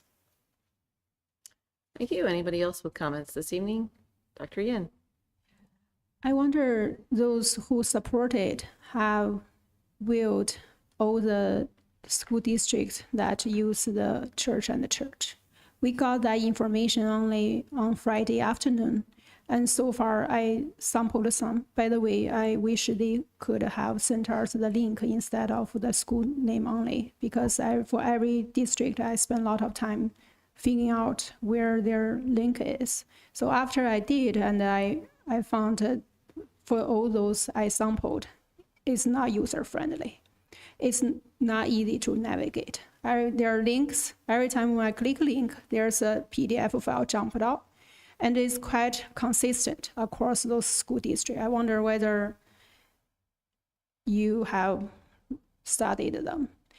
And so I will wish they can come over and to give a presentation for their surveys and answer questions, and so we can know that better. And up to now, I still haven't finished reviewing all the 17 school districts which use the church service. But so far, I'm not impressed at all. I don't understand why we gave up so many years of work on this policy and switch to something new. And we forfeit all the work, time spent, including what Dr. Karen Springer has worked over those years, and we threw them away, and we forfeit all the money we spend on it, and switch to something which looks more basic than what we have now. It's hard to be convinced so far. I need to learn more about it. And also, as what I said earlier, I believe the community also need to know this, be informed, and provide feedback to us to help us make decisions, because this has a lot of implications. It matters to teachers, to students, to parents, and it's a big deal. For us, when we make small changes to the policy, we give them second read. But for such a big one, why do we just do it in a rush? I found it's really hard to understand. And thanks. Anyone else? Mr. Wang? I think, I think we maybe need more information. We don't need to make rush decisions. And I do check the sample policies provide back to summertime. The new list of 20 clients, CCHA, released last Friday, right? I didn't have a chance to check with them. And I compared their policy with what we have right now. And just casual look, the section regarding instructions, which is equivalent to what we have so-called program. And in their instruction, that section, they have 8 policies. And in our system, we have 63 policies. So our policy pretty much fully covered all the curriculum developments and the education classroom instructions. And for example, for special educations, we have about around 10 policies specifically covered, say, screenings, early identifications, preventive measures, IEP-related meetings, which one is confidential, which one is open door. And in their system, they have 2 policies, and pretty simple, about 5-page. We have 10 policies. It sounds like a lot, but that's very nice summary of the special education regulations. There's over 150-page fine print, and we have about 10 policies covered and very nicely summary, very polished, very established. And for example, the high ability programs, we have the whole policies, which is a nice summary of the whole sections of Indiana code. And in their policies, there's about 1 sentence. We student will have advanced placement if after teacher evaluation, something like that, just 1 sentence. Say we have a policy regarding the course guide, about 504 surveys, Title I surveys, parents' right, religions in classroom, college and university courses, AP courses, and also there's education Title 1511, there's Indiana Board of Education. There are a lot of administrative guidance we also coded into our system. So for example, just for this particular section, with basically the classroom, related classroom instruction, which is our major business. We school provide the education to the students. So given our current policy, it's very nice one. For our school board point of view, we use that policies to governing the school operations, and our staff and the faculties to use those policies to conduct their daily business. It's very instructive and operational. And our students, their education rights, their education surveys are pretty much guaranteed by these kind of policies. So these are the surveys they should receive. So I think our policy is very good one. And I understand that there's some things we can make that better regarding the flexibility. We have a lot of, say last year, 2023, we have 57 new policy or revisions. When you compare with our policy with other school corporation use also Neola, you will see there's quite difference. So I think we have the flexibility regarding the policy. We can make our own policies, whatever we best suitable for our school corporation. And regarding the legal service, if you check their Neola's contract, they have legal kind of guarantees. If their policy, something wrong with their policy, we are engaged, we are somehow have some legal issues, they have lawyer teams, they will be covered any legal fees. So that's we already paid that service, that should be covered by that. And another thing I want to say is the policy making is the major duty of school board. And we school board should step forward, assume the leadership role in terms how we make these policies, and also the responsibility. We should assume the major responsibilities of such, say, this whole bylaw replacement effort. So I think we should do more things. And I will be if we decide to change policies, the whole system, I would like to volunteer to serve the policy committee in case we need that. I know 3 members serving policy committee, there's a lot of works, a lot of homeworks. So I volunteer to that. And another thing I want to say is regarding the vendor management. Each vendor, they have their, I mean, when you look at this business section, they're quite detailed segment. And we don't want to say a tailor to make classroom tables for our student. And we don't want the carpenter to make a varsity uniform. I mean, this CCHA, they have over 100 years as lawyers. So we want to use their specialties in the law service, as legal service. And this Neola, they have 1,450 client schools, and they have 40 years, specifically in school board, bylaws, policy management, business. So they have their expertise. So we just use whatever vendors use their special expertise to serve our company. I think we'll be better off by these things. So basically, I'm a layman again. Your expertise. I think since you provide these issues we discuss, I trust you. I completely trust you. There must be some reasons you're doing so, but so far, as a layman, I didn't see the benefit. The reasons to make this switch. Put this way, when you do the cost-benefit analysis, so far I didn't understand the benefit to justify such a big effort. Did that make sense? Okay, that's all. Thank you. Mr. Shaw, any comments from you? I'll just reiterate what I said earlier. I talked to a handful of people over the weekend to kind of explain what we were dealing with here. And the essence of it was, if you trust the proposal being brought to you, then you should go with that trust. And there will be challenges, but if we had chosen not to do this, we'd be told we should be doing it. So again, because Dr. Greiner, person we hired for this job, brought this to our attention, I will support it. Okay. We're not going to take a second round. We've already been through this. We have literally spent almost 2 hours on this between this meeting and Friday's meeting. So at this point, we're going to take a vote based on our superintendent's recommendation to us to change to this policy vendor. Everybody's had 5 months to ask your questions. If you didn't ask them, that's on you. I'm sorry if you're dissatisfied with it. 5 months is long enough to say, hey, I've been given an assignment. I'm going to ask questions about it.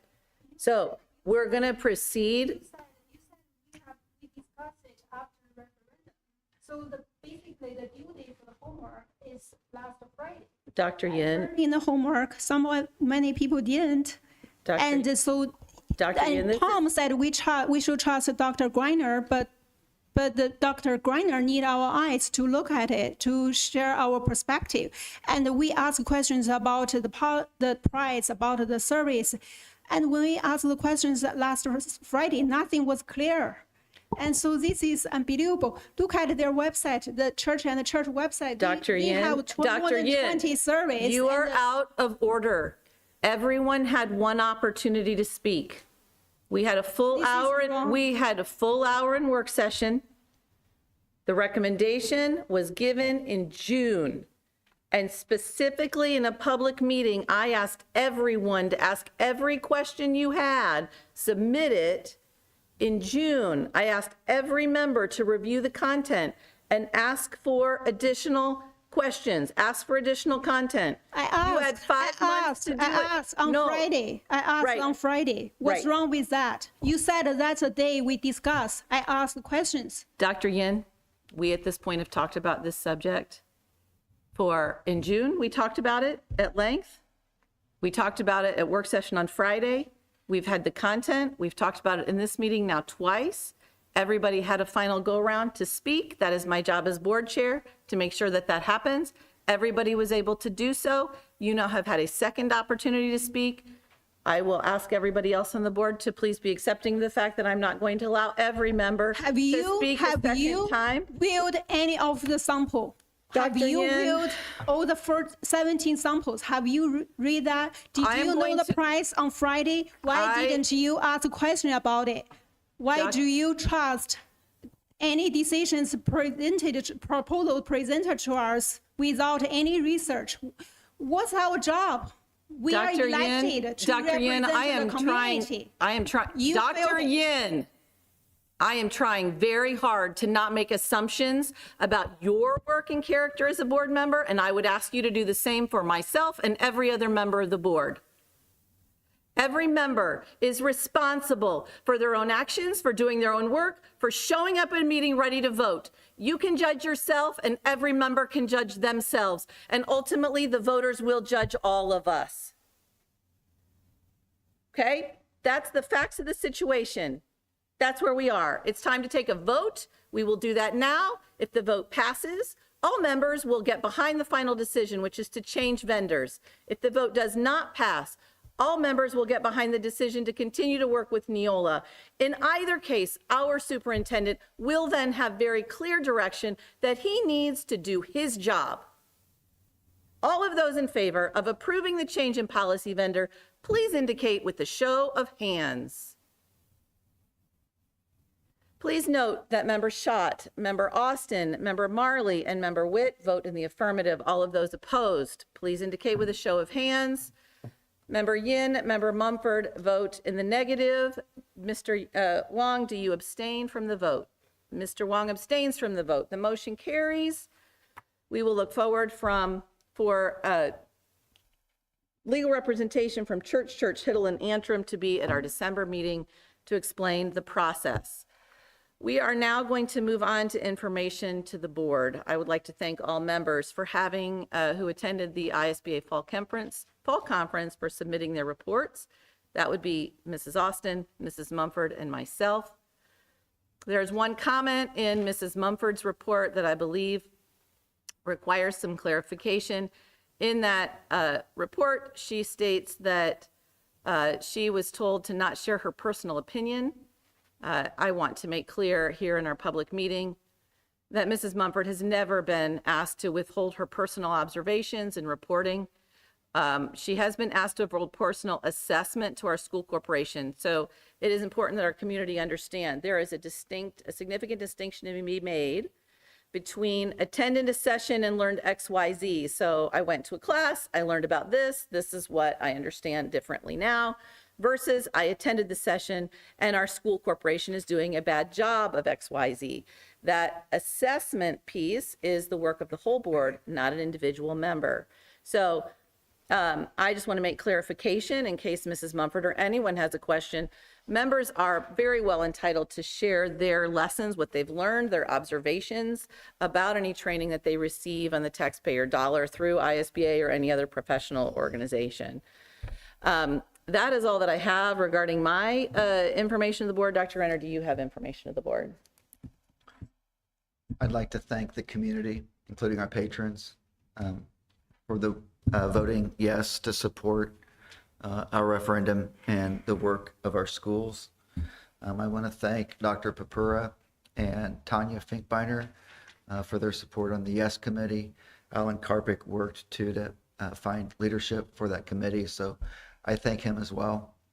I thank the board members for their work to help get information out, our administrators, our teachers, for the effort they've put to ensure our voters had access to the information, allowing an informed vote. I'm pretty proud of it, 80.4 approval. It's impressive. It's among the best in the state.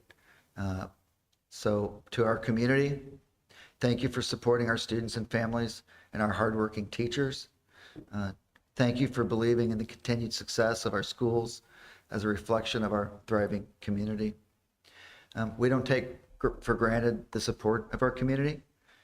We know that and recognize not everybody voted yes, whether it was for financial hardships or something you feel we haven't heard. We hear you. We are a system or an organization that focuses on continuous growth and improvement. And I want you to know as a community that we will continue to focus on that.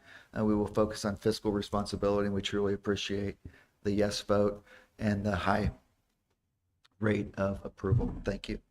Regarding the principal search, we are well into the posting.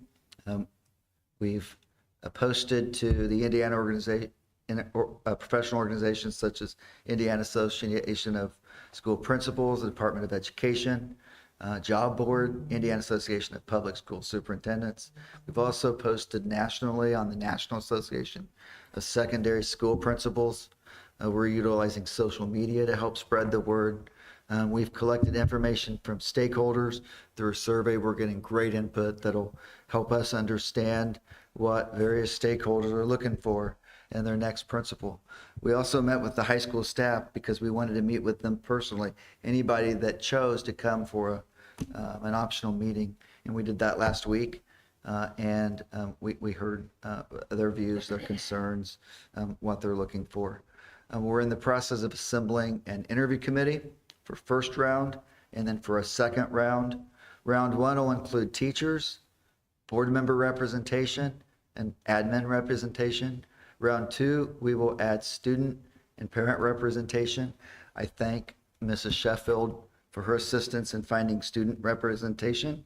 I thank our parent council at the junior, senior high school, because we will have a current president and or leader and the previous leader. So thanks to those individuals who will serve on the interview committee. All board members on the second round are invited to participate, and so that will be an executive session because I anticipate that board members will want to participate on that.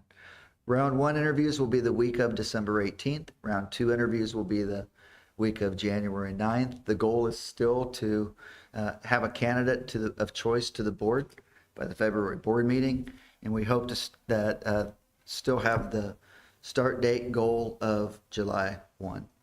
I do want to go back up and I want to comment. I wasn't going to do this, and I would have done it during the vote for legal counsel, but I just want to go back because clearly there was division, and this division was heard and seen in the vote. But I want to remind everybody that when I came, there was talk of the bulk of our policies. There was talk of that they were not user-friendly. There was talk that less is more in these situations.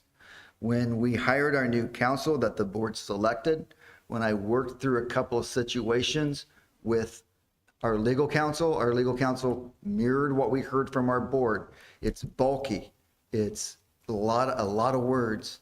There's repetitive policies in various sections that don't need to be there. Less is more. So it mirrored what I had heard from board members. So then the board charged me with putting together the document. I'm sorry that the board didn't get the documentation that some board members felt they should have. For that, I apologize. The division, I'm not sure what happened. I'm sorry. I'm truly, genuinely sorry. When I talked with my team did this, but I'm taking responsibility for those disappointed. The legal counsel talked about the ability to condense and minimize words as per request of previous board members and many current board members, condense and minimize duplicate policies. I was hearing everything that I thought the board was asking for, personalized to our needs, personalized supports and revisions, additions and deletions. Be present when the board wants to discuss, maybe even eliminating any kind of what could be perceived as a board committee, so that I'm working directly with my team and legal counsel, and we can bring the board as a whole in, and nobody felt left out.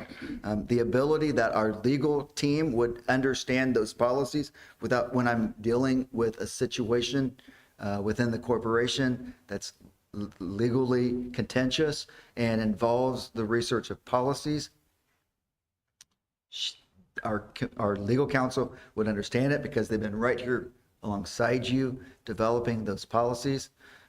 Revisions can be cut down on can help to cut down on confusion for admin, board, and public. For example, she gave discrimination, anti-harassment policy alone. Though that topic she found in 5 different places, 16 Neola policies can be put down into one policy and keep us legally sound and guide us in the way that keeps us aligned to Indiana code. As you know, they have 8 sections. The basic commitment section is the big one. So yes, you will see less policies in some of the others because a lot of it is in the basic, but her point was we can condense down to approximately 90 policies and still have the corporation covered to what Neola has in 400 policies. That's why corporations go this direction. If you decide to use board docs, it'll be $1,315 more. If you are satisfied with how we might work with our technology team, you'll save $1,385 a year. It boils down to quality and personalization on what the board wants. And I feel responsible. I feel like I've let the board down. When you hear that discussion in this division, I'm sorry. Thank you, Dr. Greiner, for providing the additional information.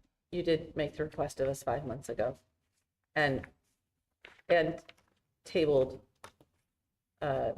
bringing it to vote until the referendum so the school board could focus. And that was what we talked about in our meeting in June.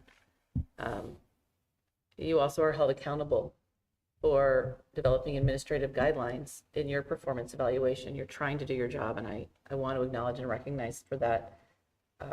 I suppose every member may feel differently, but you do not owe me an apology for how you have handled this situation. Thank you. Thank you. Do you have any other reports to the board? I do not. Okay. Let's go around and get individual reports, please. Mr. Marley, would you like to go first this evening? I'll be brief. We had a redevelopment commission meeting October, I can't even read now, October 18th, 8:30 a.m. I'll tell you, I'll just give you the highlight. We went over basically our spending plan, and I think what we need to know is that West Lafayette has 5 TIF districts. Those will generate 2024 increments predicted at over $26 million, not an insignificant amount. Of that, about $17 million is already dedicated toward debt repayment. Things like the Wellness Center, Morton City Building. Those are examples. The balance of almost $8.9 million is left for capital needs that the city of West Lafayette has. Could be police cars, could be fire trucks, could be equipment. But suffice to say, we've got some pretty significant TIF districts. So that's all I've got for you tonight. Thank you. Mrs. Austin. The board teacher discussion was brief but productive as usual. I was unable to attend the fall ISBA dinner due to illness, but I was thrilled to be able to travel to Washington, D.C. with Mr. Jost and Mr. Schreiner last week and to see the President of the United States speak at Arlington in honor of Veterans Day. We also saw Pete Buttigieg and the First Lady, the second gentleman, and Kamala Harris were all in attendance. And it was an amazing opportunity, and the kids were excellently behaved, and everyone had a really good time. And so I was very grateful for that opportunity. Wonderful. Thank you. Mrs. Mumford. I actually had a question on the discussion committee. Did class sizes come up? And what is that sounding like as I'm hearing that 25 is in most classes? What are the teachers saying? In board teacher discussion, Did they discuss class sizes? I don't recall that coming up. They were grateful for several of the things that we had put into place, such as the AP, paying for the AP tests for the students. And I don't recall class sizes being an item. Do you, Dr. Greiner? Oh, you have the agenda. Let's look at the agenda, but I don't think it was on the agenda. It did not. It did not come up. It was up the month prior, but not. And I did not attend that one either. I had a conflict. That was not also. Okay, so the Public Schools Foundation had their grant reception last Thursday. I had served on the grant committee. There were no teachers from our school district who submitted any grant proposals, but they did receive some great ones that they awarded. I did have 2 questions. My first one is, Dr. Greiner, will you share the schools, I don't know if it's Dr. Greiner or Ms. Witt, will you share the school safety plan with the school board members to review? Yes, we are going to work on doing that, and I've been working, I want to say Eric, Mr. Orrick. I've been working with Mr. Orrick, Mrs. Roth and I have. We're going through some things. I think you remember I went to school safety, and there's some things that we're working on to make sure we're aligned correctly. He's working on that for us, and then we're going to schedule an executive session. He's going to go through that and answer any questions and or go back and get answers and provide those to the board. Now, with the new policy, does this have to be done by is there any deadlines when this has to be done, or is it just whenever we do it? We will, moving forward, probably do it early in the school year. We want to do it in January just to make sure that we're covered with sharing it with the board in an executive session where you guys can actually look at it and ask questions. Perfect. I apologize too, Mrs. Mumford, you asked a question earlier. I did not get a chance to respond to it. You asked another question about the background checks policy. That is currently covered by Indiana code, so we were not obliged to hit any deadline on that one. So we did not prioritize it. And then my last question is, could we add bullying as an agenda item next month?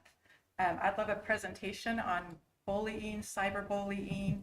We've had several issues and complaints in our schools, and I think there's a lot of confusion is what warrants reporting, when does the police get involved, what is just harassment. So I think it would be very helpful to have a presentation and learn more about that topic in our schools.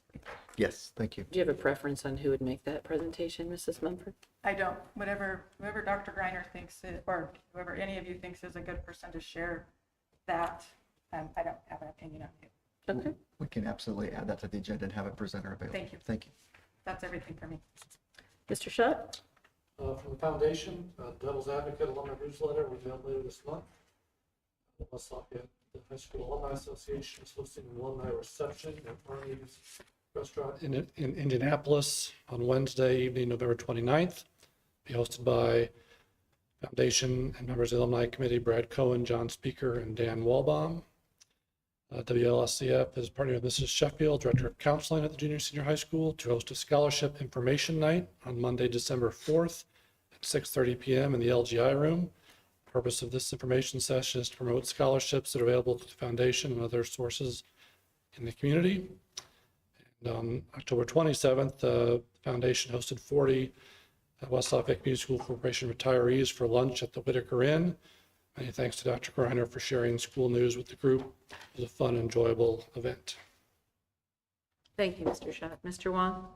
Yeah, just quick things. There's a webinar. I just joined the webinar. It's called Budgeting and Financial Oversight for School Board Members. And it's pretty good summary of what board members should know regarding school financial things, such as the key date on school budget calendar and school accounting systems, some indicators about school financial health, how to read different financial reports, and yeah, that kind of thing. So it's very helpful. And then this is kind of free, so I didn't have a report for that.